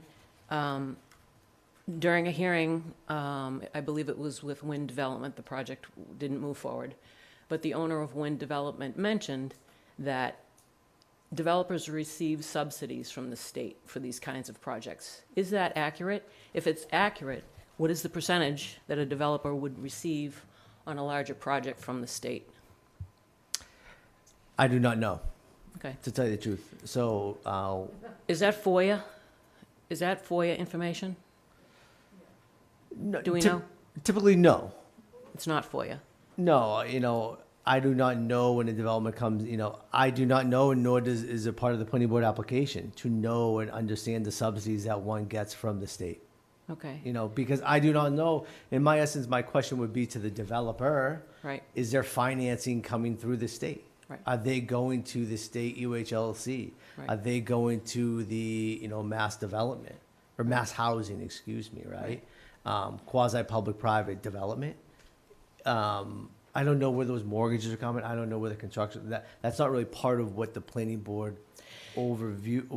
oversees within that application process. Right. I understand that's not your purview. I thought with your expertise, you might have some knowledge, because when he mentioned it, it rose a question in my mind. So I'm not going to waste time on that particular question. Last question is that Pond Street already has the Pond Street Mixed Use Overlay District. Correct. Does this zoning overlay that? So there are 3 layers. So there's, as of right, zoning, there's the Pond Street Mixed Use Overlay, and now there's the MBTA Communities zoning. Is it now 3 layers that Yes. a developer would? Yeah. Oh, okay. Yeah, it's 3 layers. Yes, it's 3 layers. It's almost, and it happens within zoning. We're not this kind of moves forward, but yes, it's almost 3 layers. Makes it incredibly complex. doesn't it? Zoning is a complex thing, Paula. And that's why I have to say, zoning for a town is the last lever of control for the residents to have a say in terms of what goes on, what's built. I understand that when somebody purchases the land, they have their rights. I get that whole thing. I've advocated for developers. I've advocated for residents. I just have to say, I agree with Joan that I think that the mandate is draconian, and I think a lot of people feel like they're losing their control because they're losing that lever. And the only lever they have left now is town hall. And again, I appreciate everything all of you have done. I know it's not easy, and I know it can be contentious. I just have to say that, and thank you all for everything that you do. Thank you, Paula.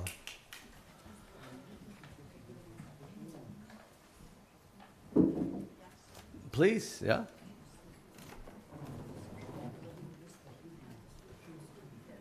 Hello, Lorraine Dorsey from 37 Captain Eames Circle.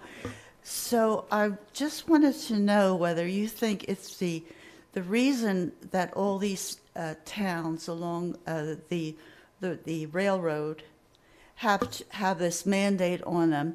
Do they think that all this new housing, all these people are going to be taking the train into Boston every day? I mean, is that why they're doing?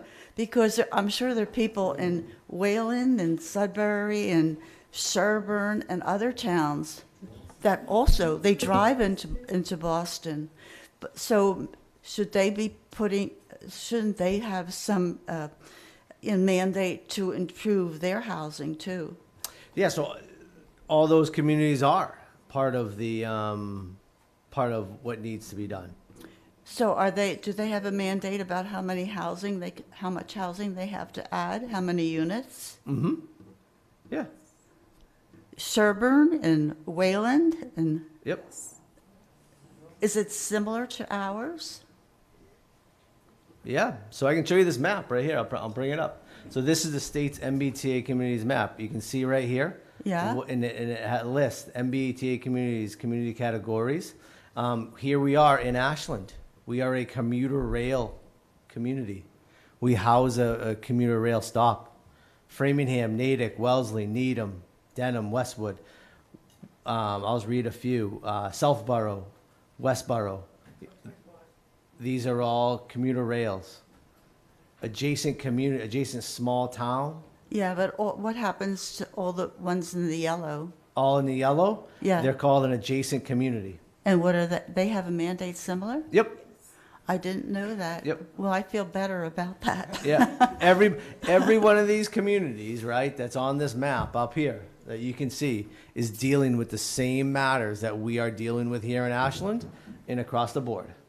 Okay, thank you for clarifying that. Okay. Thank you for your work. Yeah, no problem. Thank you. Any other questions or comments from the audience or online? Oh, here we have.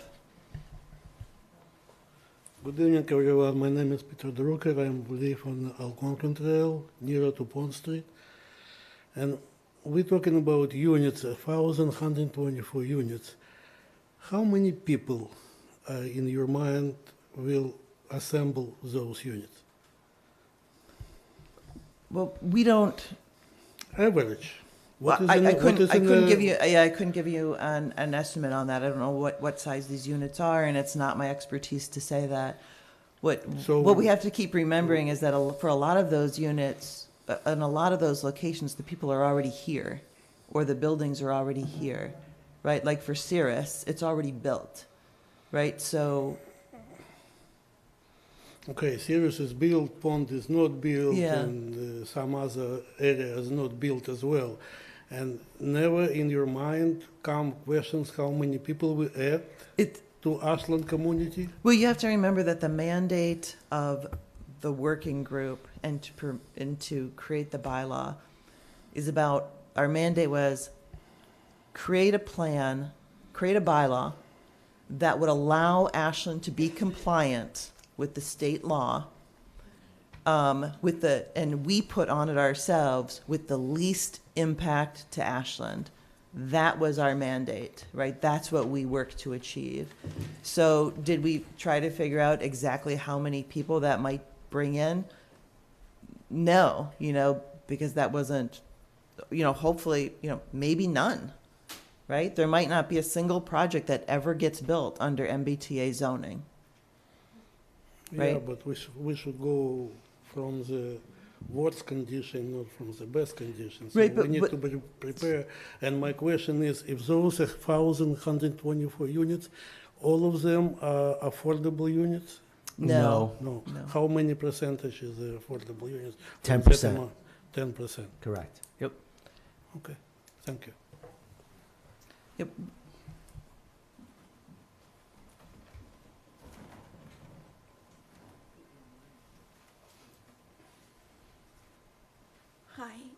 375 America Boulevard, Елена Wolfovich. I just have a comment that you built already practically occupied house on 100 Chestnut Street, and it is 174 units, 2 bedrooms, 1 bedrooms. They reserve parking space for 2 cars per unit. A couple of days ago, I had to go to the Route 9, and usually it's 5-7 minutes. It took me 40 minutes to be there because traffic was terrible. I left house at 8 a.m. and bumper to bumper, Route 135. And Chestnut Street was practically empty street. Now it is stay in line to take right turn to 135. When you build some new buildings, do you think about traffic? Or just we have to put the building and do look what has happened? So to answer your question, when a new building does come in and an application is sit in front of the planning board, 100% yes, this board looks at traffic. Typically within any project that gets built, there are traffic reports, there's traffic counts. Those are peer reviewed by a professional engineer. Within this matter of the MBTK communities, we didn't, looking at traffic, that's not part of the process, right? And it's not part of what we had to do. But I would say if a project does come in, right, 100%, I can tell you that traffic is looked at, it's analyzed, and it's a major topic of discussion. But it didn't help it in 100 Chestnut Street. 100 Chestnut Street there was a traffic study. 100 Chestnut Street in that development from Howard Fafford was outlined back in 2001 with Mr. Howard Fafford in the town of Ashland. When was? I was still in high school in 2001, so I cannot speak to that. I was here. But you were here, I understand that. I was here, and I was told the traffic, no traffic, because it was epidemic period of time. I understand and traffic that. wasn't here. And to talk about 100 Chestnut Street is, I'm happy to talk about 100 Chestnut Street till the leaves fall off the trees, right? Please come in and sit with me during the day, and I'll explain everything. This is already built. It's already built. What about other places where you want to build? From every development, right, that comes into the town of Ashland, traffic is looked at. 100 Chestnut Street was looked at, and we did the best we could as the planning board, dealing with the facts that we had and everything that kind of surrounded that project. But I will tell you right now, traffic is always analyzed. Thank you. I think it's important to remember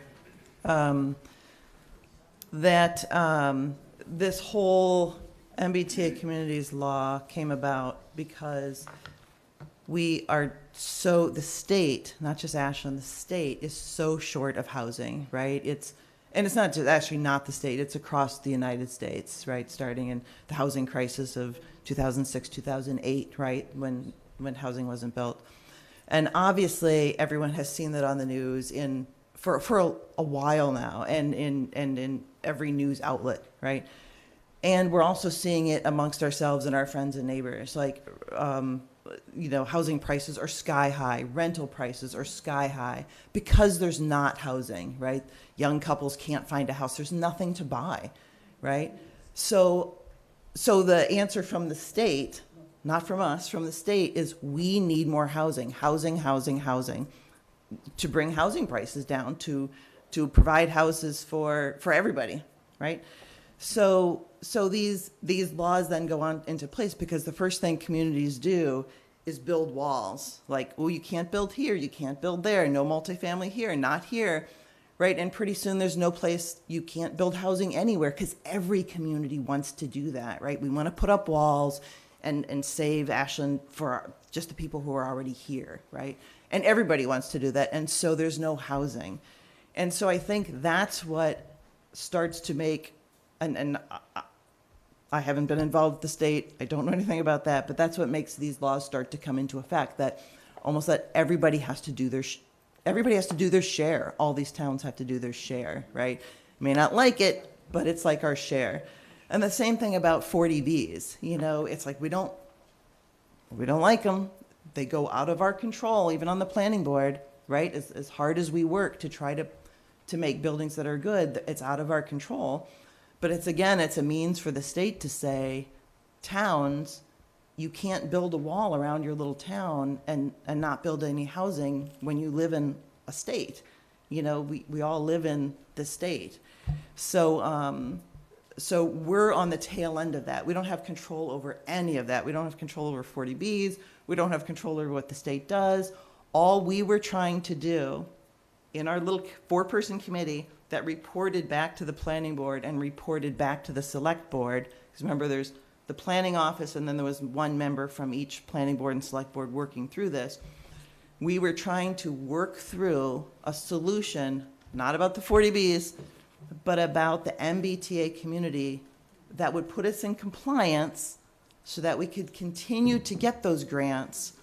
But hopefully, our intention was to have hopefully no to very little effect on Ashland. We're hoping that our regulations here aren't very appealing to any developer and they would take a different route than this one.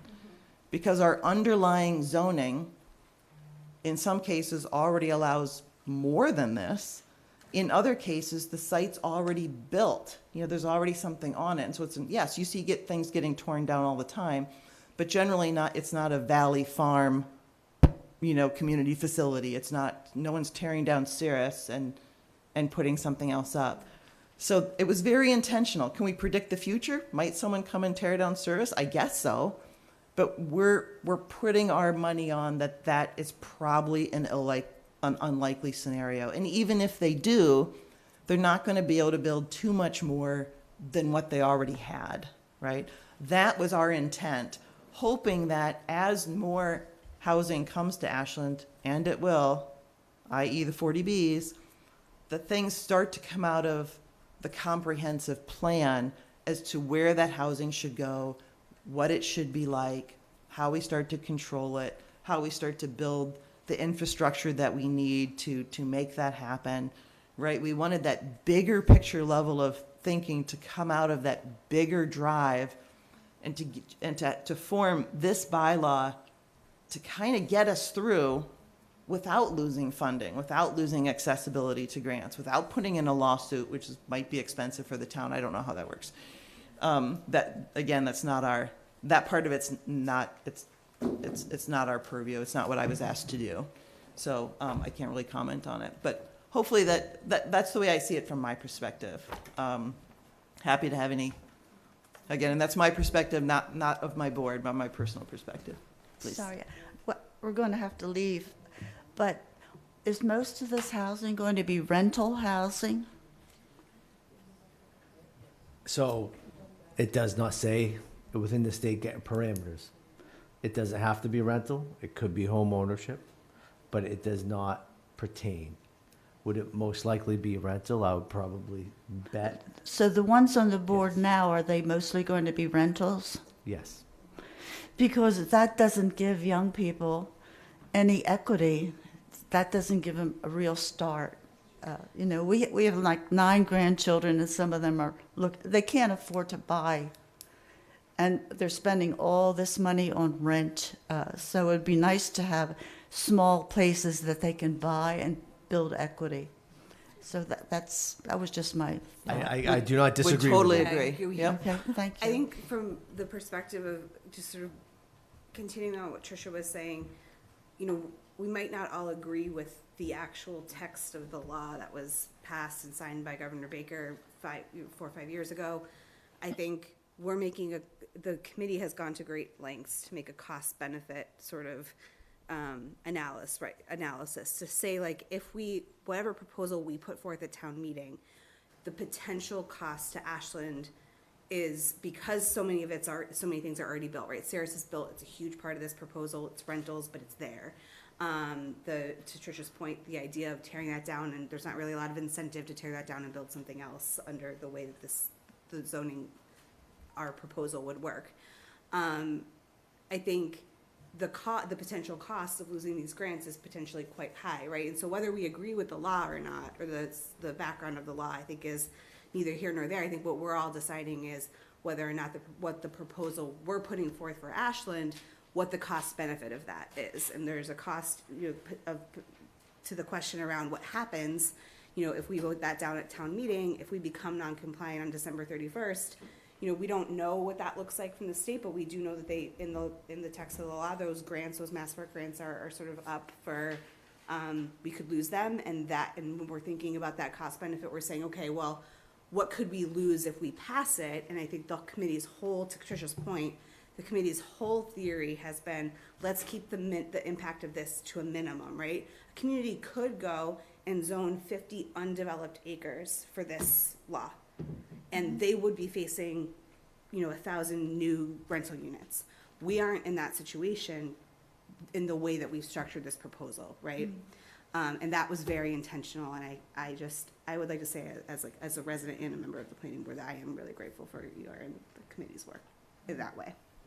Okay, so it seems that the people that are going to really benefit from this are the people that are building these units. And Yes, absolutely. Yeah. Absolutely. Yeah. Yes. So It's hard to. And if we have to have a goal to really have affordable housing, and that can lead to home ownership. That's the only way people will build wealth. Well, it's true, but it's hard to, even building, unless you're building condos, which is apartments that are owned, right? Unless you're Right. building, there's no, that does take virgin land to make little neighborhoods with everyone having a little house with a little yard. We do have to have open land to use up for housing. So Well, that's condos- and you need a lot of it, because the houses in little yards take up a lot of space. So it's which one is better? Like I don't know. But I understand. I totally understand what you're saying. Yeah, yeah. Okay, thank you. Good night.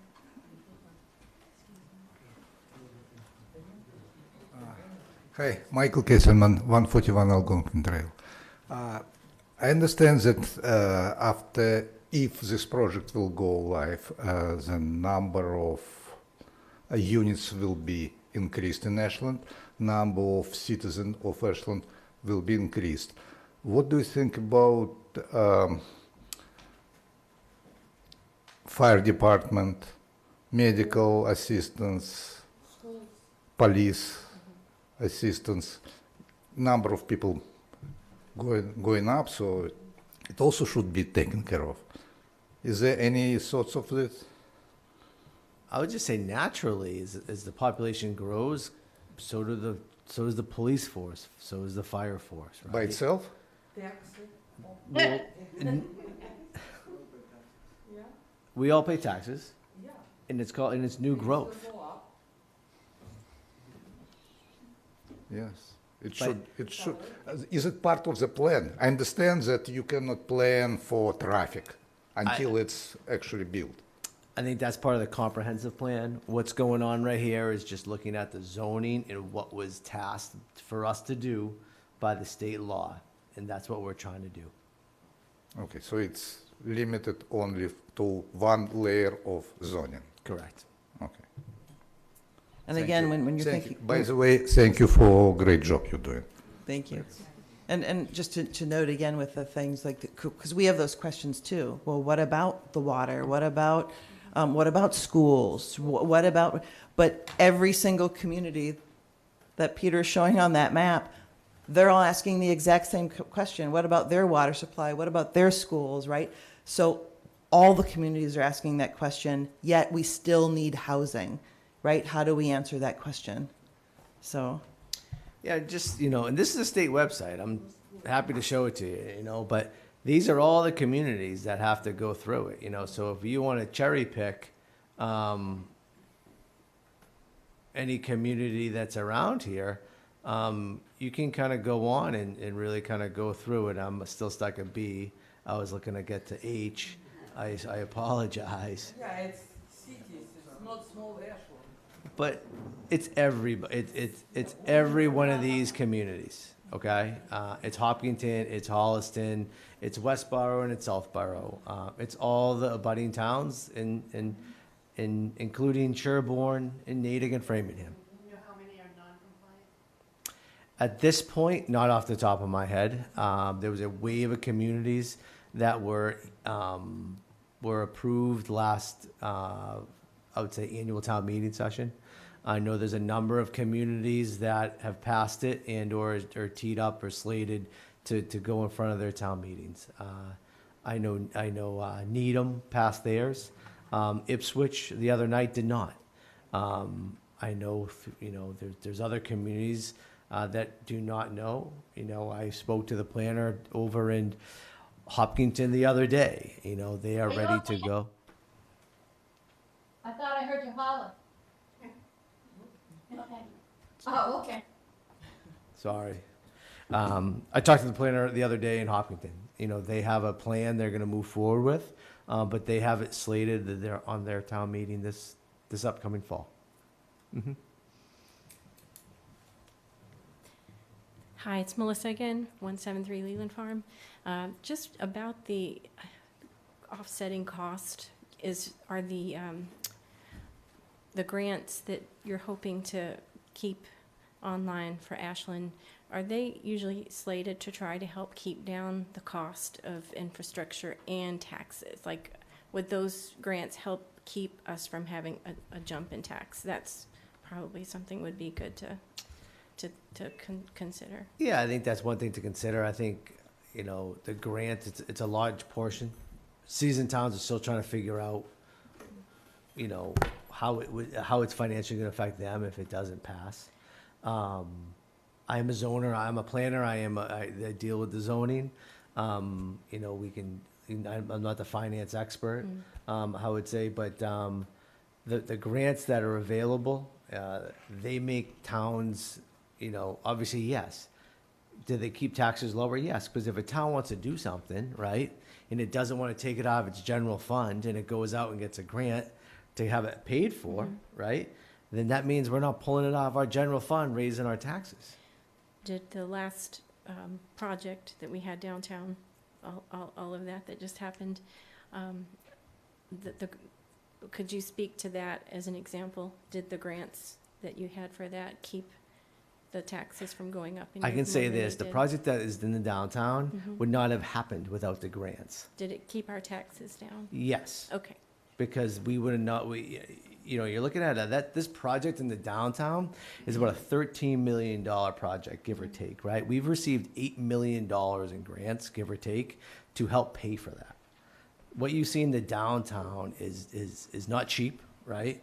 And I think it looks really good, right? So I am proud to work for a town that has done this in their downtown, and it's not done yet. The poles still need to come down. There's still a lot of work to do. A lot of poles in the middle of the sidewalk. There is a lot of poles in the middle of the sidewalk, right?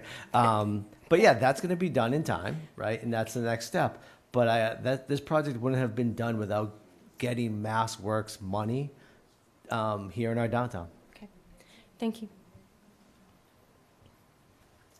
Great. Any other comments in the room or online? So Peter, correct me if I'm wrong. But so between now and town meeting, the planning board has a meeting tonight, and we have a meeting in 2 weeks. Well, November something.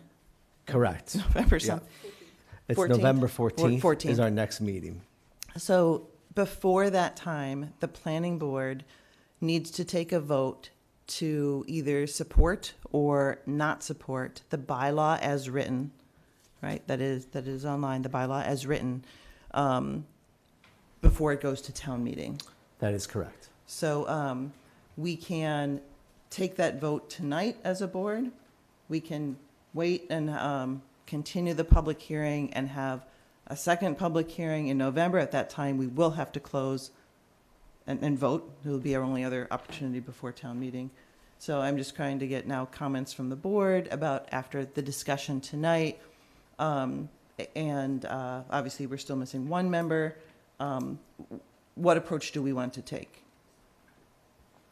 I feel like keeping it open because I think I really appreciate the room full because people came to be thoughtful and listen and they're evaluating their vote, right? So having it open gives us one more chance for people to ask questions. And some of them aren't under our purview, but I think that they still need to be asked. And this is one more place that we're at least willing to engage. So I would hope that we would keep the hearing open and have it on our next meeting. Other comments? Do we have time for that? Yes. 14th is our board meeting. Yep, the 14th is going to be our board meeting. The town meeting will be the following Tuesday. But, you know, what is required by the law is for the planning board to take a vote and to report back to town meeting. And so whatever way the vote is, I fully will anticipate and be prepared, working with Tricia to have, you know, comments developed by this board for town meeting. Well, we know Amanda may not be joining us for that meeting.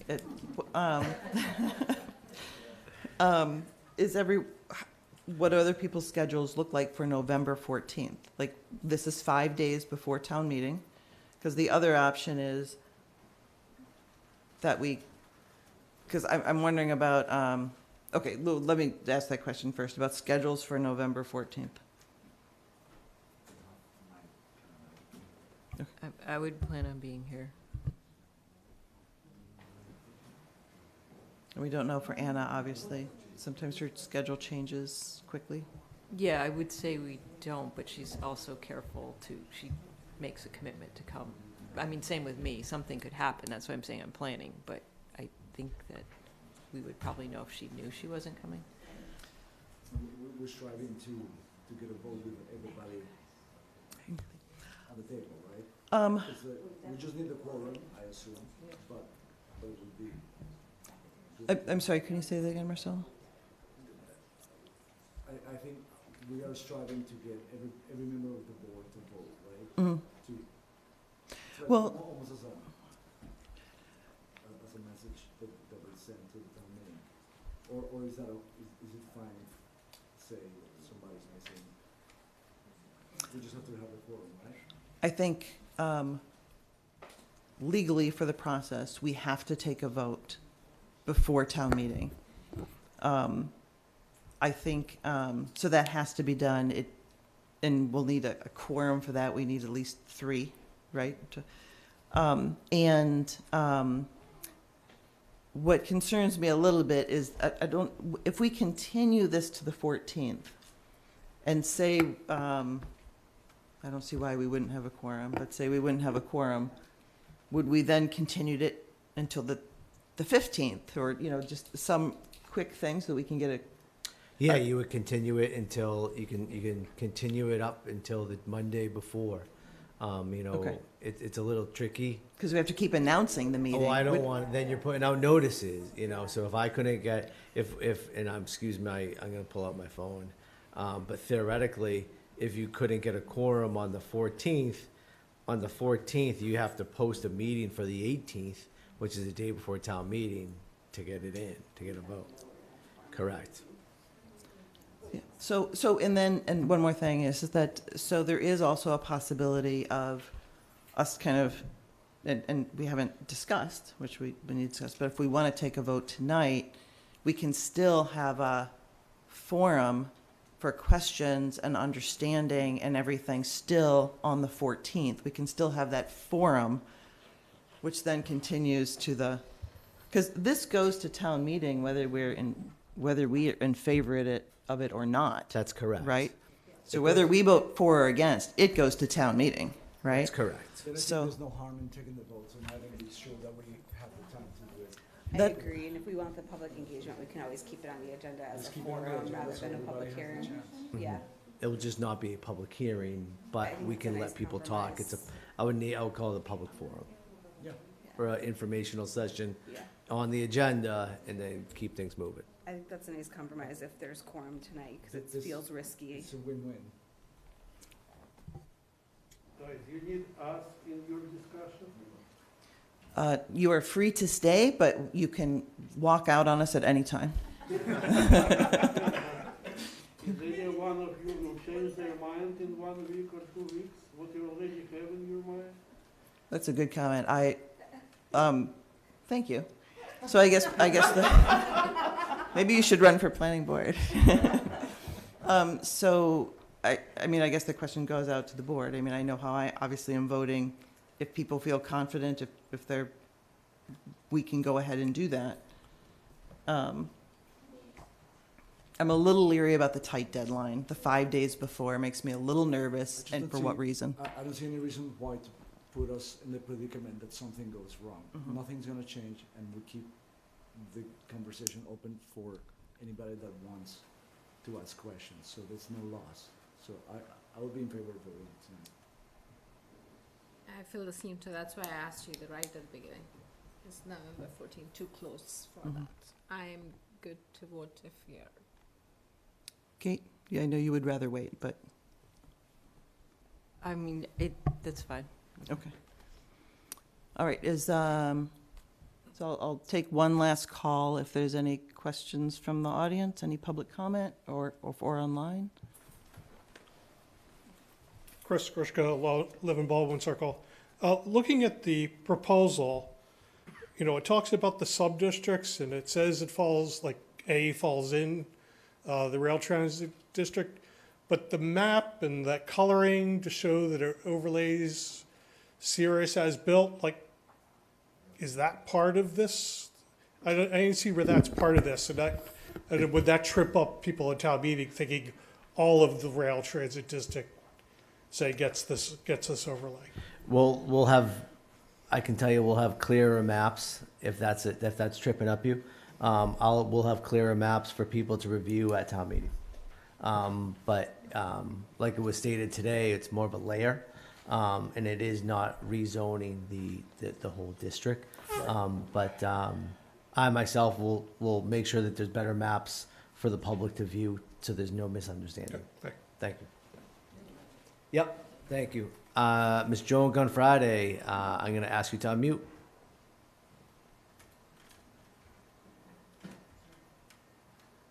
First, I want to apologize. I thought I was muted when I thought I heard my husband holler and I had a problem. But anyway, I did have just one clarification, and that's the density of the yellow areas. The lady that asked about it, those are that separate. They're a separate district though than the MBTA district, right? And they're a different density. Is that correct? I'm not sure about the yellow areas. Was that on the slide presentation that you're talking about? Sorry, I don't remember. The town map.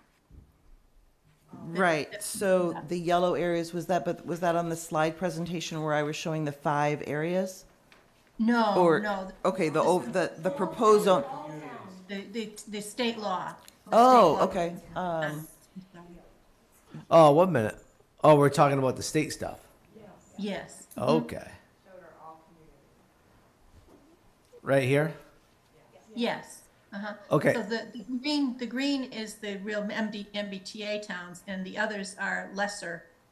Correct. density. So the dark green, which Ashland is, where that is considered a community, a commuter rail community. We host a train station. It's on Pleasant Street. Hopkinton does not own their own indoor host. I'm going to say MBTA train station, and then they become what's known as an adjacent community. Okay. And Then you have Sherborne and Dover, which is an adjacent small community. Dover and Sherborne do not host their own MBTA station, and I believe their population, and don't quote me on this, I believe their population is lower than 7,500 people, which is always a threshold within between large and small town. So if you have a population lower than 7,500 people, and I may have my numbers mixed up, and you are not a host community, then you fall into the adjacent small town category. Each of those small town categories have a different percentile of units that you have to zone for. So excuse me, oh, no, I was on the right thing. So then this is all state website. If you come back down here, and I'm just gonna see if I can go to Sherborne. So they all have requirements under the law, they're just different thresholds. Correct. So their unit capacity is 5%. So if you're a small adjacent town, you have to zone for 5% of your housing unit total. If you come over to Hopkinton,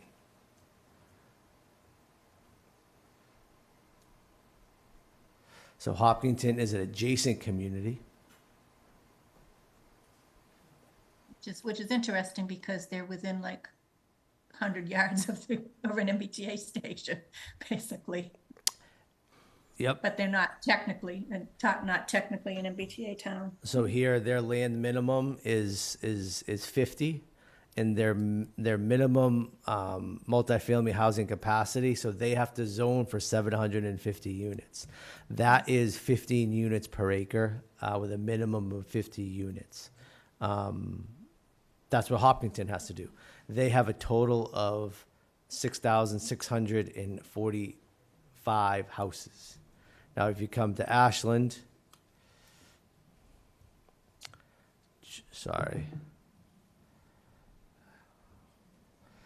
Ashland, you can see we have to account for 15 because we are a commuter rail. Mm-hmm. And so right now, to 2020 census numbers, we have 7,495 year-round housing units as part of our community.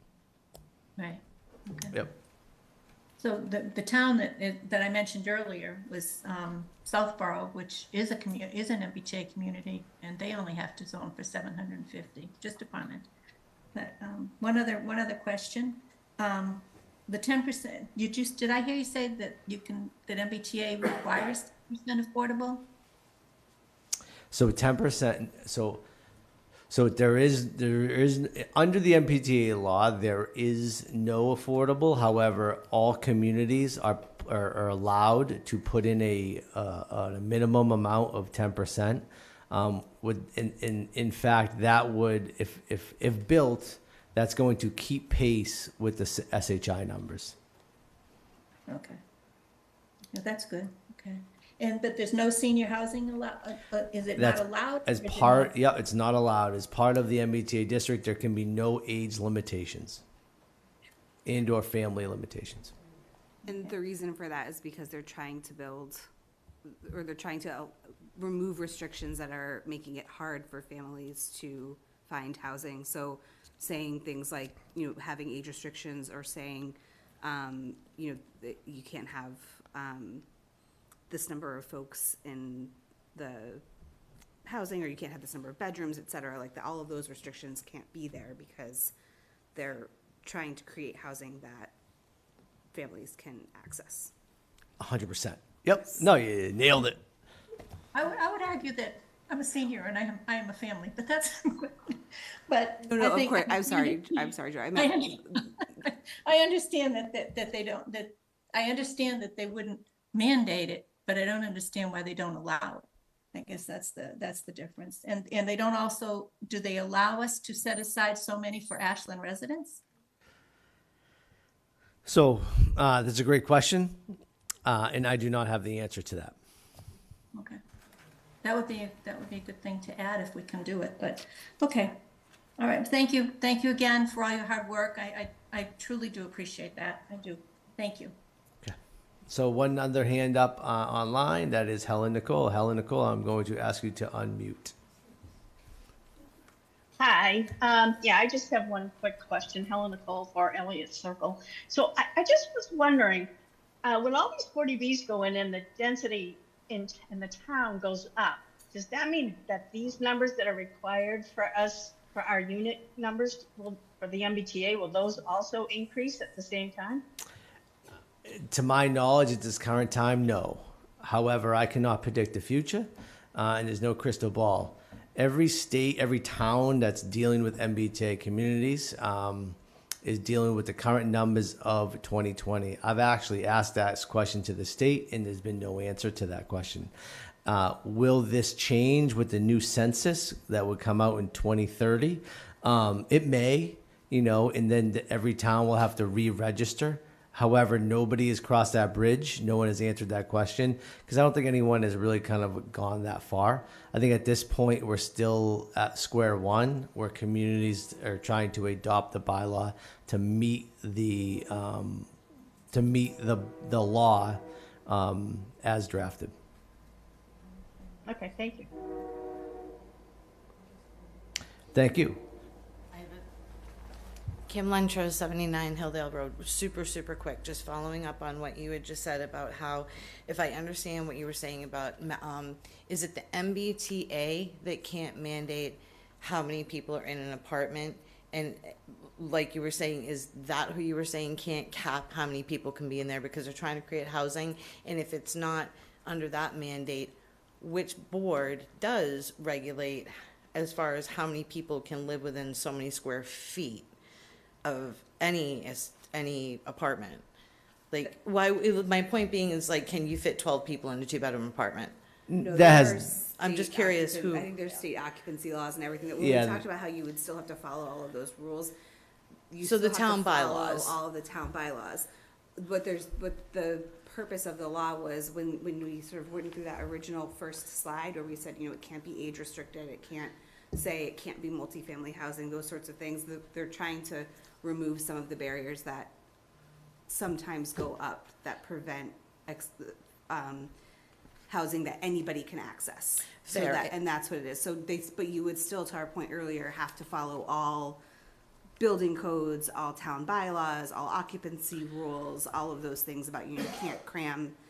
There are a lot regulations and things on the books that say you can't put 15 people into. I guess that was my question, was 20 who square does feet. regulate that so that, because sometimes in the wording, it sounds like the town bylaws are what goes by, and sometimes it sounds like, no, it's the MBTA laws that supersede. It gets confusing sometimes hearing who sort of gets All of whose those regulations things are first. Like remain existing. It's just that you can't, as part of the zoning for the MBTA zoning rules, you can't add some of those restrictions. Sure. Yeah, it was just a capacity numbers thing I was curious about. Thank you. You're welcome. All right, seeing no one in line and no hands raised online. Moving slowly in case someone gets up. No. So what we need to do first is to make a motion to close the public hearing. I make a motion to close the public hearing for the 2024 special town meeting zoning article. And is there a second? I'll second. All right, roll call. Oh, any discussion on closing the meeting or not closing the meeting? Okay. Roll call vote. Deepa Venkatai. Marcelo Arjona, aye. Catherine Jersey, aye. And Tricia Kendall, aye. So if there is no other discussion, we can move to a motion. The motion would be to approve. Is that right? To recommend. Okay. The motion would be to recommend the article, for town meeting with a positive vote in support. It's a motion. Excuse me. It's getting late. It's to support the bylaw as drafted for town meeting. I won't, unless anyone else, I will make a motion that the planning board support the bylaw as drafted for the MBTA communities law. Second. And a second roll call vote. Deepa Venkatai. Marcelo Arjona, aye. Catherine Jersey, aye. And Tricia Kendall, aye. So what this does from here, we will, on our November 14th meeting, we will keep a space open for any further questions, discussion, The bylaw as it is written, even here today, isn't in our ability to change. Any modifications, only minor modifications would be allowed at this time, would have to take place on the town hall floor or town meeting floor. So you can find the bylaw, if you haven't already, in its exact language on the website. And we hope that you are all at town meeting, because you're probably now amongst the most knowledgeable people about this subject. So thank you for attending. Thank you. Trish, can I put a plug in for people to sign up for notices about that planning board that they can get our general business on? Yeah,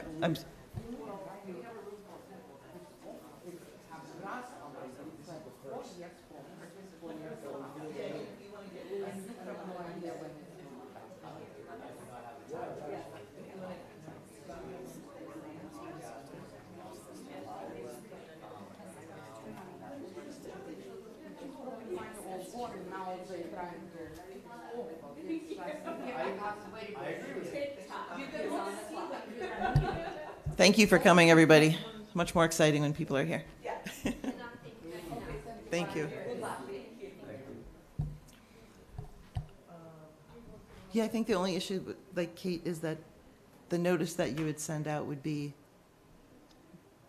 online, email, the same means by which people maybe have a hard time if they're getting information from the paper, which is why they came here. Or maybe it's just because it was the opening of the public hearing. I'm not sure. It'd be.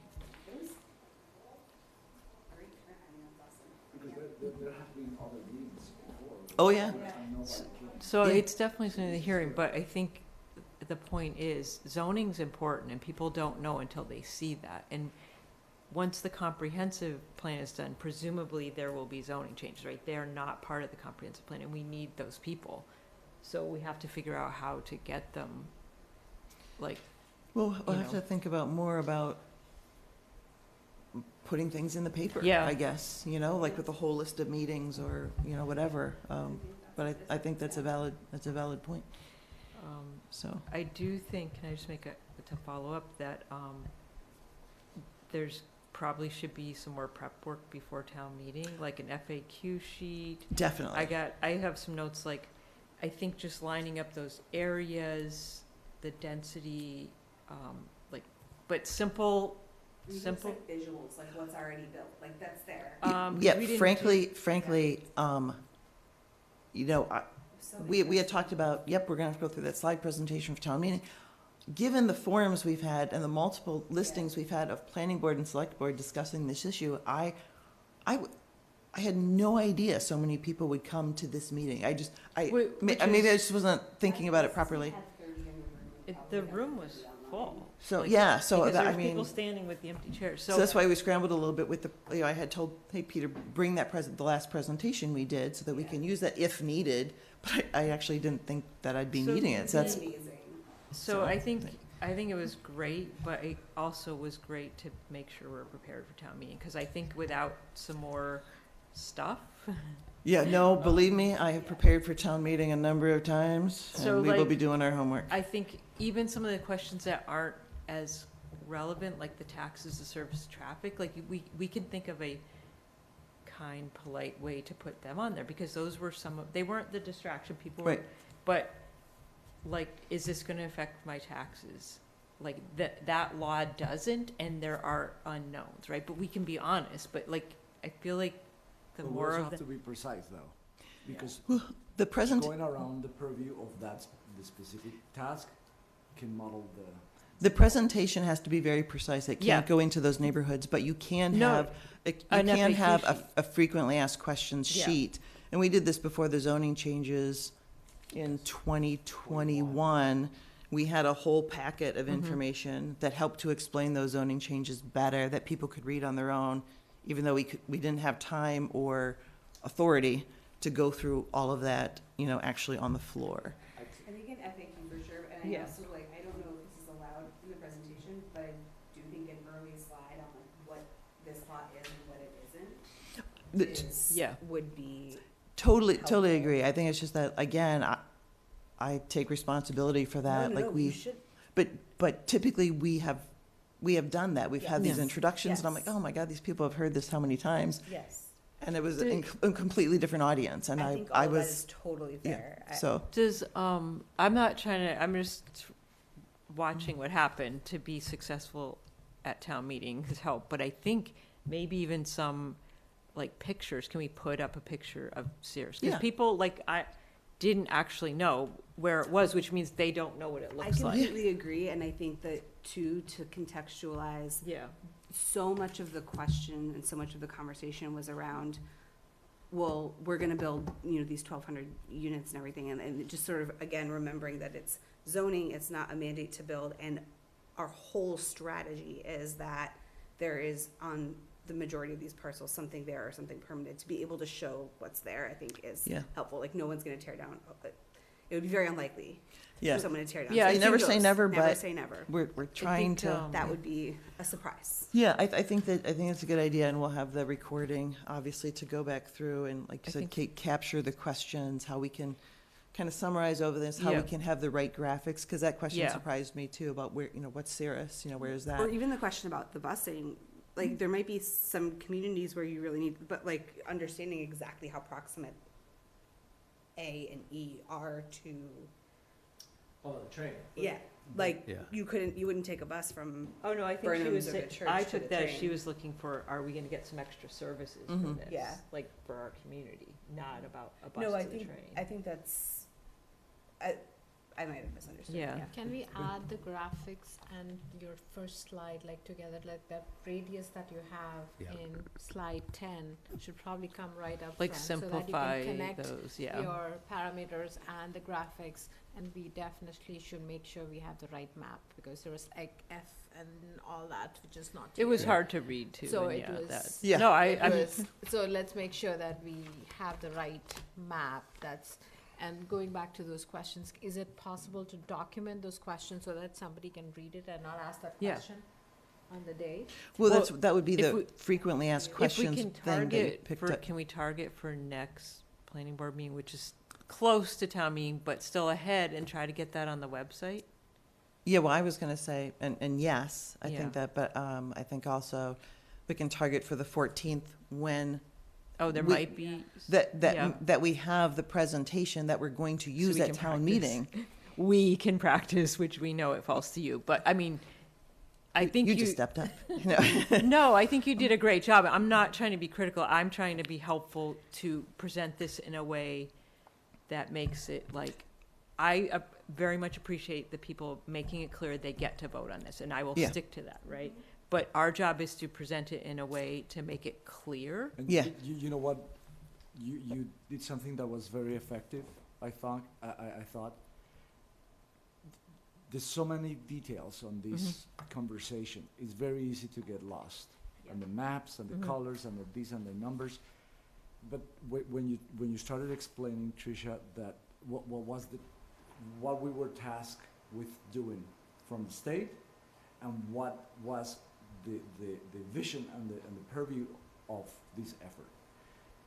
That should be clear. Yeah. The first thing you said, Yeah. because then people understand. Okay, we were not tasked with doing this. We're not building the buildings. What we are tasked is to comply with the minimum amount of paying for the town. Right. And we did it based on these 2 or 3 premises, and now we're going to explain the details of it. But that has to be said first. Yeah, I think definitely we can use that meeting on the 14th to have a little bit of a dry run of our documentation Yeah. because I think having more sets of eyes would be great. We can have a test audience, whoever is here, to see if it is understood better, and more clear. And I just feel a little, boy, this, don't judge me by this foot forward, because I was just totally, I No, didn't. you did great. Oh, I don't, I You did were not. amazing. I just felt No. totally unprepared No, you because. did great. No, You I were did amazing. not take it at all. I just want to be Yeah, don't helpful. feel Like, bad if there's at all. something I can do to help with Yeah. what I'm talking about, I will help. I'm not trying to just magically say make it happen. I just, like, there's a bunch of stuff that I think could make it go smoother. Even if you need a working session, and even if it's on Zoom, we can just kind of all come on 1 hour or something and divvy up if you want to go through the Yeah. order. we Or could do do that, something we the don't way have to we wait did till 14th. the 40B response, like I'm happy, no one will believe me. Yeah. But I am going to be bored in the next 2 weeks. Yeah. So you can use Right. me. And I think. Yeah, we're not listening to you. There are only a couple will of be. questions I which I always think am. Yeah. people are not clear on the built and unbuilt section, and I Yes, think that's yes. what kept coming The up pictures, over if we and put a over again. picture of Cirrus though, like seriously, that's gonna make any, put a picture of the senior complex. Yeah, yeah. Yeah, no, I think it's the clarity of built, and that kept Sorry. coming up. Yeah. If we even Oh, solve that, Yeah. should be good. Can I just, I'm going to stop. I know this is a great conversation, but I think we just have a couple more things on our agenda. And I know the attorney for 501 Pond Street is still here, so. Yeah, I was wondering, because I didn't Yep, see him. so just as a make a note, looking at item number 5, 100 Chestnut Street, which was going to the signage at the Asher. The developer, he was in the room, Roy McDowell, Yeah. we saw him tonight. He just stated that he had something came up, so he just wanted to kind of ask, and he emailed me just to move that out to our next meeting. So take home the pictures, look at the look at what they're proposing, and that's that. That's for the However, sign, that's for the signage. that's for 100 Chestnut, Okay. 100 Chestnut Street. There's no public hearing on that, so I'm just going to move that agenda item to the 14th. Okay. I just want to make a note that we're jumping to agenda item number 6, which is 501 Pond Street. And tonight, Mark, I want to greatly thank you for your patience. I know that was a long public hearing, but it was an important one here for the town of Ashland regarding the MBTA zoning. So with that said, I just want to set the table a little bit. Mr. Mark Koblack, he is representing the development of 501 Pond Street. And it is, the developer was Trask Development. And according to the permit, which is special condition number 16, regarding the site plan approval and the special permits, were due to lapse and are due to lapse on, December 8th of 2022. Excuse me. I'm getting a little ahead of myself. According to special condition 16, it was 2 years, the decision was going to lapse 2 years from the date of the approval. The date of the approval is December 8th, 2022. Thus, the date the permit lapses is December 8th, 2024, for the record. We did receive a letter, and that is presented in front of everyone tonight within their packets, that Mr. Mark, Attorney Koblack, acting as the agent for 501 Pond Street, Trask Development, is requesting an extension to that permit. And from that point on, Mark, I'm going after, as an introduction to your request, do you want to please step forward and give the board an update on what's going on and how things are going out at 501 Pond Street?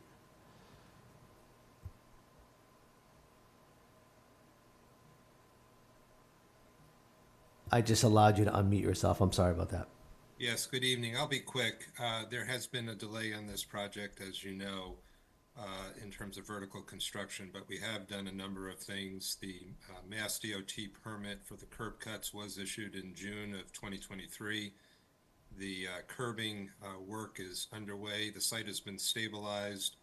The material that was on the site from the former Fafford ownership has been removed. And I think most importantly for the board, the off-site sewer improvements that were a condition of the special permit have been performed.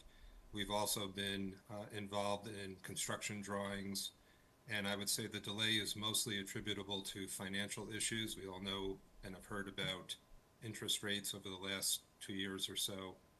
So the request for the extension is to keep the project in line and viable. And after hearing the discussion tonight, I see it's also an important part of your planning with respect to the MBTA bylaw. Thank you. Any questions? Just one, because I was curious about the delay. What is the expectation now that whatever interest rates, probably we know where they are? I don't know. Is there any expectation on at this point on when the project will actually start getting built? I would think that the expectation is that there'll be further movement on rates. I think the entire world, at least those of us in the U.S. and those of us in the development world in particular, are expecting another rate change to the better this fall. And so I would expect that the economic situation improves drastically going into next year. And that would be our expectation at this point.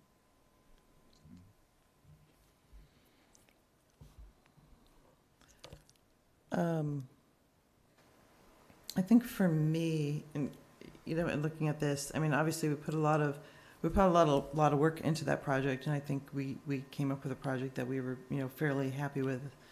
But that said, there's also just crazy changes obviously going on in Ashland, and a lot of things in flux, it seems like. And I wonder if I'm wondering about the 2-year extension versus a 1-year extension, versus having an empty lot sit there another 2 years. It's already been sitting there 2 years. I'm also wondering about getting some input from from select board, town manager, about other things that are going on in the town, so that we can understand how this fits into the bigger picture of the town. We had talked about at our retreat, which all of us were there, but were you there, Amanda? Yeah, just not Ann, right? And we had talked about the boards like working more together, and I just feel like I'd like more information about what's going on in the town and different perspectives we might gain before we give a whole 2-year extension. I'm not comfortable with kind of giving a decision on the fly here, and I didn't realize that when I saw the person on your screen that they were here for 501 during that whole discussion with MBTA. So I apologize for the long wait, but I wonder. Yeah, I'm not sure. I'm wanting to just jump right into this and make a decision myself tonight on the extent of the. But that was the reason for my question, because I was. Yeah. I'm bummed that 2 years have passed from all the work Mm-hmm. that we did with this project, and nothing. I'm glad that to hear that some things have moved ahead, but I think it would be good to kind of have an incentive for the project to actually move forward. I wouldn't be opposed to a 1-year extension. I was actually wondering, maybe from council, what the rationale was for the 2. Was it just because it had already been 2, and so just do a 2-year extension? Or what's the idea, especially if you're thinking, to Marcelo's question, that spring is sort of feasible from a financing perspective? A couple of things, if I may. The statute, Chapter 48, was amended in the last couple of years, allowing for special permits to be issued for up to 3 years. Your bylaw and this particular permit only allows 2. You have probably heard in the past of something called the Permit Extension Act. That's currently under contemplation by the state legislature and might also get enacted. These are kind of global statewide recognition of projects being shelved as a result of various things, whether it's the supply chain issues coming out of COVID or economic issues associated with inflation and interest rates. So what is going on with this particular project at this time is not unusual. And as the board mentioned, a lot of effort went into planning this project, which we still think is a good project for the town. And as I've mentioned very briefly, because the hour is late, this site has undergone considerable amount of work since the project was approved. Material on the site that had been stockpiled in there for many years by Fafford has been removed. The off-site work associated with the sewer upgrade was completed. Architectural drawings have been developed. So it is not that this has been ignored by my client. And I think all the momentum is going into completing this project, and the request for more time is not out of the ordinary. So I would really request that you act on this tonight and that you grant the full 2 years that we've requested. Were you? I mean, I was thinking that, so in keeping with, if you're extending a year, that's in keeping with sort of that 3-year permit time. Mm. And I looked up other towns. I mean, some people have once, hard stop, 6 months, up to 2 years. And again, we can make our own. We're not, I'm just Right, saying, right. doing research of others, that the 2 years out of the box, I would be more comfortable with the 1 year. I don't think that precludes another 1 year.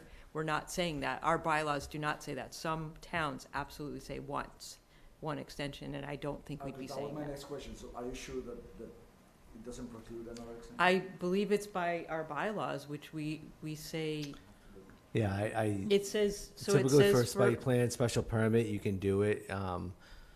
You can obviously extend, and there's nothing in our bylaws that I would, there's no red flags in my bylaw. I agree. In variances, that's a different situation, and those extensions are a little bit more obviously tenuous. But for site plan special permit in this instance, we could extend it twice. Yeah, so again, I'm just not sure, and maybe because of the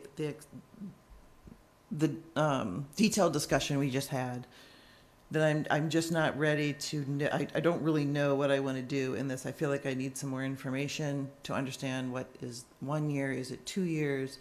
I'm not opposed to giving an extension, I don't think, but I do want to understand the bylaws that we have in place. I want to make sure we have all that understanding. So, and I don't want to be rushed. I know that people like to come on and get an answer, but I would feel rushed in that I need a little bit more time to absorb this and what it means. Yes, it's an easy question. Extend? Yes, no. But I think it's a little deeper than that. We spent a lot of time on this project, and I want to make sure we get this little tail end of it right as well. So I would just want to talk about it again on November 14th. Let's get our data in the road that, it doesn't expire until December 8th.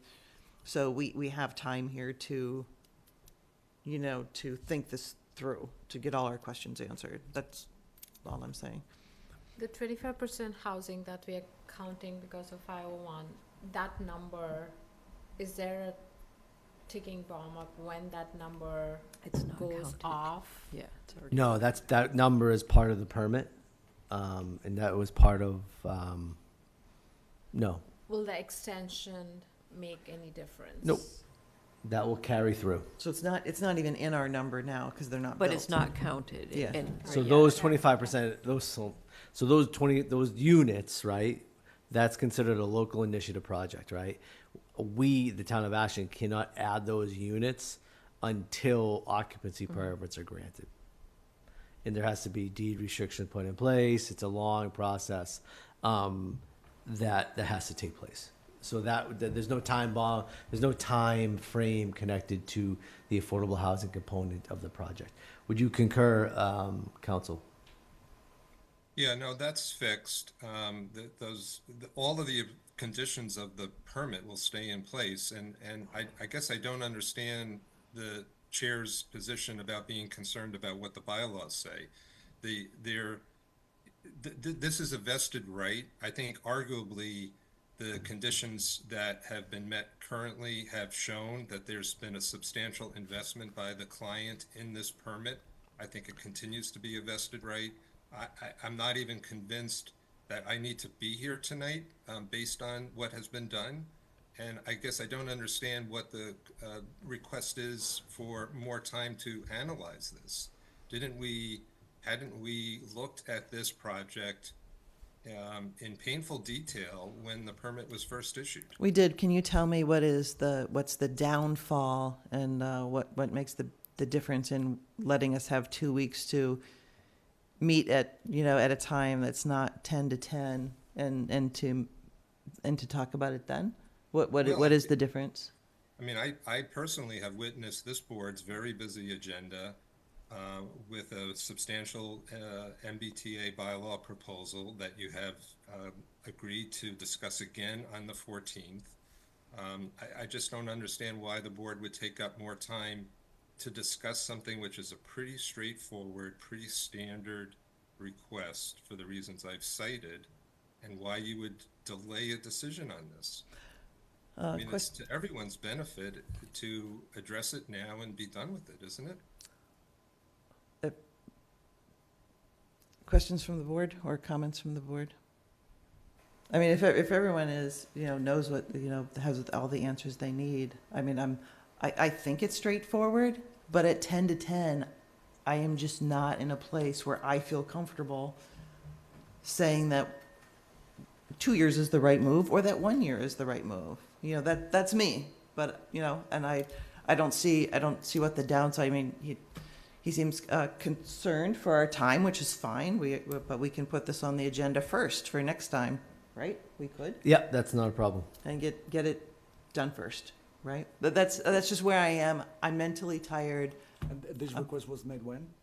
The submission for the request? It came in a week or two ago. Obviously, we didn't meet. Yeah. And so it came in. I think the most important thing is obviously we're starting a conversation now, in October and not, further along, closer to the date. The drop dead, obviously the day of the decision was filed with the town clerk is December 8th. Yep. To Deepa's point, around, I think, SHI, right? Like, the 1 to 2 consideration is also like, that's like the longer it doesn't count, right? The longer it's not built, the longer we can't use it, and so I guess that would be part of the calculus for me in terms of a 1 year versus a 2 year extension. Okay. Just pushes everything out, but. Yeah, but the argument, one way or the other, would be to create an incentive. Because like the council just said, they're making their hedging in favor of a potential interest rate cut, and it could come, it could not come, it could come the next quarter or the quarter after. Could spend 2 years waiting for that as well, right? I mean, you could make the argument that a 1 year extension would kind of put an incentive. No, it's not definitive because we could get another extension. I'm just, it's unfortunate that the interest rates cause that, because we all wanted that project to be up by now. Mm-hmm. So, but I'm not opposed to what you are proposing, Tricia. I'm just tired, and I don't feel able to make what I would feel a decision comfortably, versus just, yep, let's get it over with, type of thing. And that doesn't feel right to me. But I'm only one, and if you guys aren't feeling that way, I can trust your mental state of mind. Since we do have that 2 months, November 14th, pushing this out to November 14th doesn't seem like a big lift.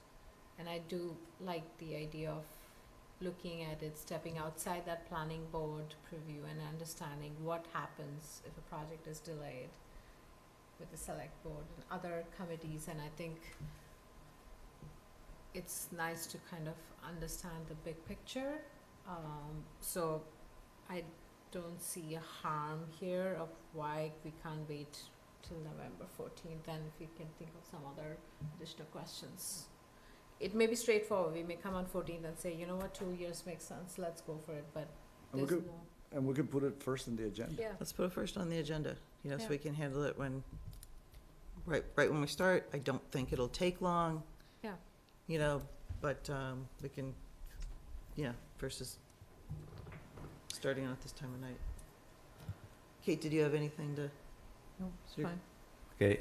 Attorney Callback, I think we're ready to vote tonight on this. But I can promise that we'll put this back on the agenda on the 14th of November, and we'll put this first. And then I think any information that you can get with work that has been done, within a memo, I think I can present that. We can kind of take that into consideration. And then obviously, hopefully come to a decision on the 14th. So I again thank you so much for your patience with your MBTA community, listening to our MBTA community discussion. But that's an important discussion for all communities, and obviously I'm happy to be in contact with any concerns and or questions. Do we need to have a vote on this or something formal? No, at this point, it's just a request that's on a public hearing. Okay. And so I think we can just make a motion to move this agenda item to November 14th. Right. Oh, well, he can't make, I'll make the motion to move, move the 501 Pond Street application, extension, to November 14th, and we will put that first on our agenda at that time. Second. Right, and roll call vote? Owen G'day. Marcelo Hona, aye. Catherine Jersey, aye. And Tricia Kendall, aye. And I do think it's important to understand, obviously, that we did work hard on that project. We feel good about it. I think, at least I continue to feel good about it. I'm just not in a frame of mind after that agenda item to jump on a decision without thinking it through thoroughly, so. All right, Attorney Callback, I'll be in contact with you in the coming days. Okay, thank you. Thank you. Okay. I guess we just said, but we have a lot of other stuff. I don't think, if anyone has any, obviously, updates, you know, throw them out there from our tremendous list of ongoing projects. I was just gonna put the comprehensive plan, so I think there's people on the board that we put on a list to participate in technical working sessions. Those will be early December, and it's quote early December, we don't have dates. So we know that people may or may not, so that'll be kind of ongoing the next couple of weeks. But also, if you have contacts with those housing, economic development, some knowledge or overlap with somebody that their work, we are accepting other names. Like, we're trying to reach out and not always use the same people if possible. So did something go out, and I apologize if it did and I didn't see it, did something go out about, like, in an email asking for the type of people you might be looking for? And you know, is there a list of, hey, we're looking for real estate agents, or we're looking for engineers, or not that I know of. I hope so, but I mean, we might be past that, so which is why I'm asking, at least starting here, reach out to people. So we're collecting. There's 5 technical working sessions. Mark, asked to be, those names get collected. We need 100+ people, right? 20 each. Those get sent to the consultant, and then it's up to the consultant, sort of like self-selecting, like, okay, I can't really make that time frame, so we will probably give names more than 20, assuming some can't make it. But no, there's work in progress. It's just the last push to make sure we're not using always the same people. Right. I think everyone agrees with that. I'm definitely the pusher about that, but the committee agrees with that. We're trying. Because when you throw out names, you throw out the names you always come across, but maybe someone has some connections. And I think we want to use expertise, so if someone has a connection that they're related to Metro West, they do not have to live in Ashland necessarily. Michael Herbert used the example, Sudbury Valley Trustees is a holder of some of our conservation. We might want them to come, for instance, so that's an example. Yeah, I guess if there's anything you can send, even in a short email, because again, it's the same thing. It's like, at this time of night, I can't think of anything. But that doesn't mean I don't know anyone. I just can't think of it at this moment. And by the time I leave the room, I'll have forgotten your request. Yeah. No, So that's fine. if I can do that. Yeah, it can be just some little reminder. We put it. And fresh it is, unfortunately, I did miss the meeting. There was a meeting Tuesday, it got rescheduled, and I couldn't make it. But I believe there's a very short window to kind of collect the last push to get that all bundled up. So pretty short window if you do have suggestions. And then people on this board will probably be getting requests, just so you know. We did put in names, okay. So thank you. All right, thank you. Anyone else have anything on that long list of things that we check in about? Okay. Then I think we can go down to, let's talk just a little bit about holiday meeting dates. Obviously, we're meeting the November 14th. That's an important one already. And the signage for 100 Chestnut Street, I imagine, will come back at that time. Yeah, I'm gonna plan to put the signage and then the 501 Pond Street 1 and 2 on the agenda, and then whatever comes after that will kind of work its way in. So 501, then 100 Chestnut, and then MBTA. and then MBTA, and that can, we won't put anything else on, and that can just. Yep. So, and there's nothing else that should need to come on for that November meeting. Not at this point. There is a project coming forward, the town dog park. Oh, okay. So I think that could be a small presentation. I think we're working on the application now. That's been a project that's been kind of in the process.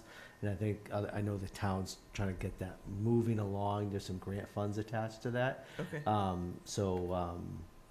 But I'll follow up with the board on that. That's a good project. It's a bark park on Memorial Drive, and so we'll probably have to. We may have to put a little time in for that, presentation, or a public hearing. We don't have anything scheduled to discuss the letters that we got for the 40Bs. So we have them on the agenda tonight.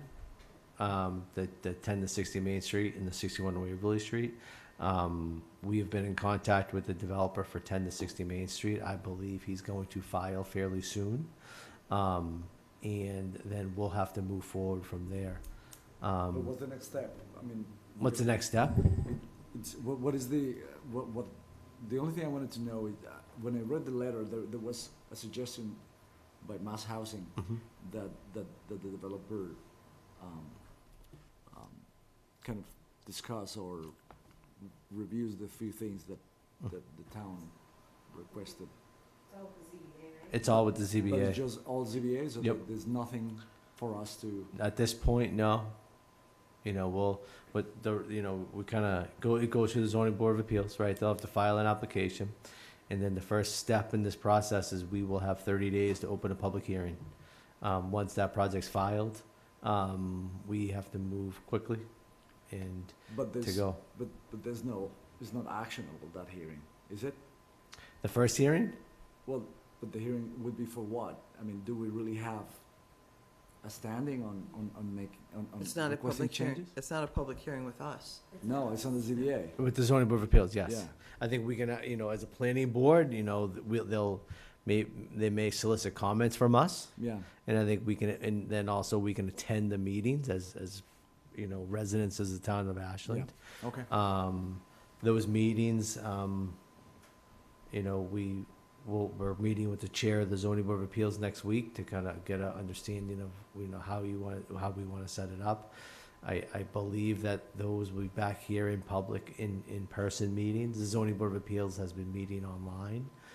So I think with these 40Bs, we'll be there. We'll have representation from town council, Lisa Mead, Telemann. And we'll go through the process to the letter of the law. This is potentially wishful thinking, but the fact that there were sort of more of those in the 1060 than the other one. I'm feeling like Thankfully, it's a good, Yep. Not better than not having them in there. Yeah, no, 100%, with the There language. were more of what? The strong suggestions from the state about things that they wanted the developer and to come ready to discuss at the ZBA. I wanted to just be an advocate for Anna's request, because she asked me to, she wasn't here, about, so if 2 of them got approved and now you're over, what's the legal opinion about that? Is that actually, so you'd be over the 10% with 2 projects? Correct. And that has no bearing. So now it's a weird thing, because that means 10 developers can come and do that, if that's. Are we over with either one by itself? No. Oh, That's probably. But with one, Yeah. yeah. That probably answers the 10 developers question. That like you would. We're not. With Anna's question is, and the way I read Anna's question, Yeah. right, is that if another person comes in, right, between now and the approval of that 40B to Mass Housing, what does Mass Housing do? I don't know what Mass Housing would do, but what I have learned from the last 6 to You have no idea. 12 months is that it's very common for communities to face multiple 40Bs at one time. The numbers that matter the most, right, is the SHI in the present, right, not the SHI in the future. Right. So I think we can, and I think this is a matter of what we saw, right?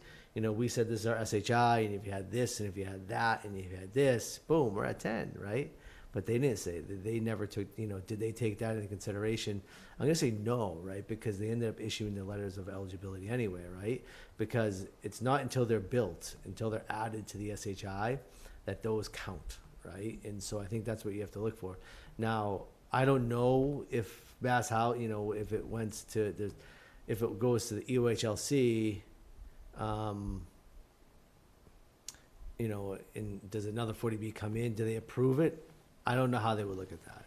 But I assume. I thought we were over with one of these, that our letter said, you can pick one, because we'll be at. You get into. If everything, if 501. If 501 go, if 501 happens, if UGC gets a ruling and pulls a building permit, it's a lot of hypothetical at the end of the day. Which is definitely. Well, it's unfortunate that they both got approved that way, but there's nothing we can do. There's nothing you can do, and you just got to take, one way of it, take it, play each hand and keep on moving.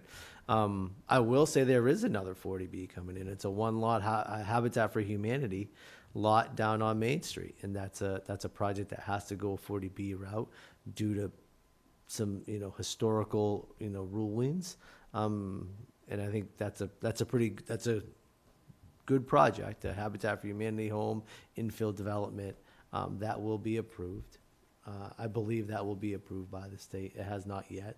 But to answer Anna's question, I would say it's up to Mass Housing, but I am assuming that, yeah, they would, because they're worried about the SHI at the date that application files.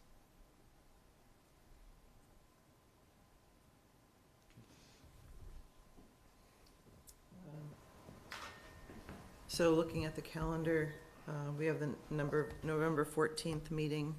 The meeting after that is Thanksgiving Day, or would be Thanksgiving Day. The meeting after that would be December 12th. I don't suppose, if there's any way the dog park can wait to December 12th, that would be great. If they can't, they can't. I get it, but the time, you'll have to tell them the time will likely be limited, given that we're down to single meetings for these months.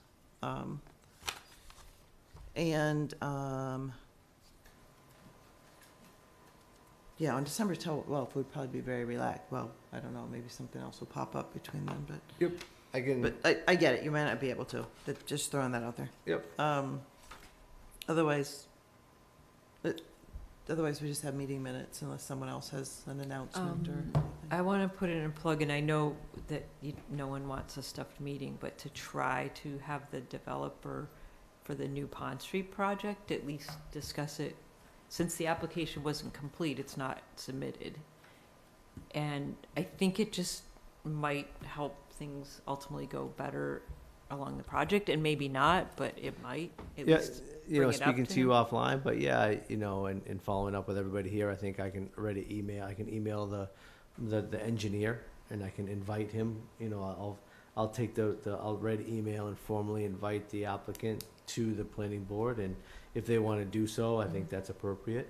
And then we can kind of move, they can go, we can kind of see how it goes. But I can reach out and do that, and I think that's an appropriate first step.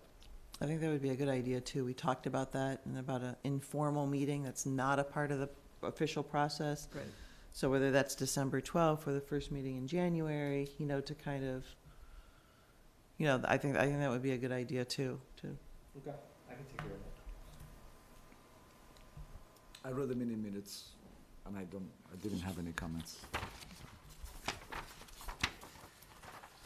I frankly did not even look at them this week.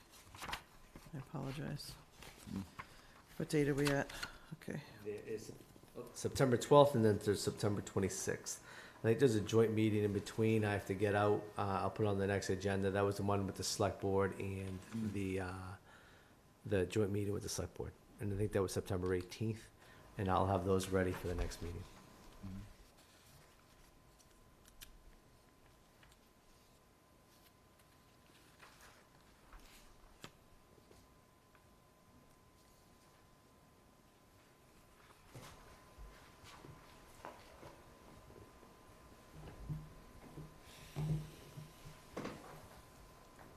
Just to make a quick plug. CTPC, they're having their fall workshops, if anyone is interested in. They're starting to put these on Zoom, which is a good thing, so I can send that out if anybody is interested. Please let me know. Are you getting to go to the planner conference in Springfield? It's like next week or the week after? Yeah. Yeah, next Thursday and Friday I'll be out in Springfield at the. They have some really good, well, the titles, I don't know if they'll be good workshops, but the titles look pretty good on some of them. They'll be pretty good. It's always a pretty good conference. I have to get, as an accredited American planner, I have to get my CM credit points, and I'll go out there. And actually, Samantha Riley, our sustainability coordinator, is going to be a presenter. And so she's done some really great projects on heat mapping with Framingham and Natick within some MAPC regional projects. And so they're going to actually be presenting out in Springfield. So, which is a pretty good plug for Samantha. She does a great job. And she's got a lot of good stuff going on with sustainability at this point. So please look out for those in the newsletter. A lot of stuff happening there.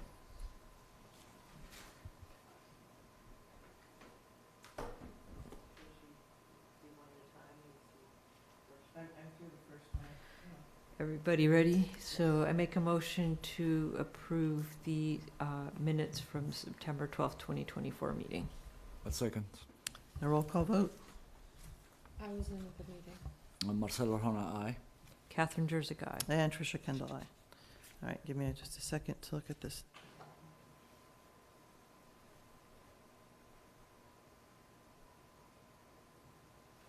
Is it just me, or are these meeting minutes starting to feel like actual conversations transcribed in these meeting minutes? Is it just me that feels that way? It's like literally we're talking about, like, for example, this paragraph, line 72. This may be a question for Attorney Mead to address how to not decrease. Like, it feels like it's actual conversations in meeting minutes. Yeah. I thought the meeting minutes we got, I think at the last meeting, felt different than this, and now they're back to that very detailed. Yeah. I mean, which is not a bad thing, but feels like scripts. I feel like it was more detailed, but not as good. And so I agree in one way, but it's fine. I mean, if we just maybe we do communicate, because it was sort of missing maybe important details, but putting less important details is kind of the flavor, I would say.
I have a question on the line. I just read that now. It said edits were made to the draft minutes, but if it does, should we strike that we're not saying what the edits were? It's on line 140 on the September 26th.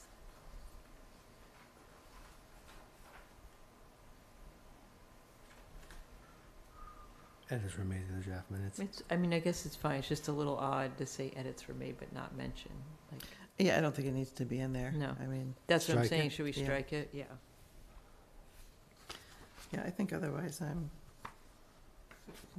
good. I'm kind of skimming, but it seems to be generally, what we talked about.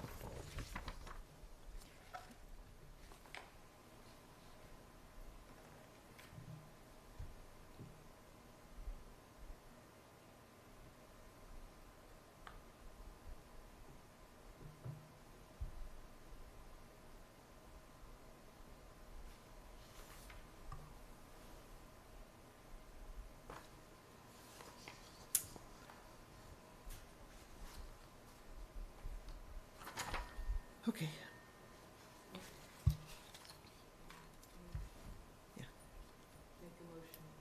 I make a motion that we accept the September 26th, 2024 minutes with the small edit. Second. And a roll call vote. Deepa Venkatai. Marcelo Hona, aye. Catherine Jersey, aye. And Tricia Kendall, aye. Okay, so meeting minutes are done. I think that's all we're gonna squeeze into this evening. And we have a game plan for our meeting on the 14th. Mm-hmm. Well, make a motion And to we'll see adjourn. what big events happen between now and then. I'll make, He's on the clock and scheduled for next Friday night, so. Oh, He doesn't come before then. He's forced eviction? getting No, they asked me to come in at 8 o'clock on Halloween at night, and I was like, is it medically necessary? Because I'm gonna be a shell of a human after trick or treating with the 5 and 3-year-olds. So I can really use the first to recover. Yeah. make a motion to adjourn? Is there a second? Second. And a roll call vote. Deepa Venkatai. Marcelo Hona, aye. Catherine Jersey, aye. Amanda Hayes, aye. And Tricia Kendall, aye. All right, thanks, everybody.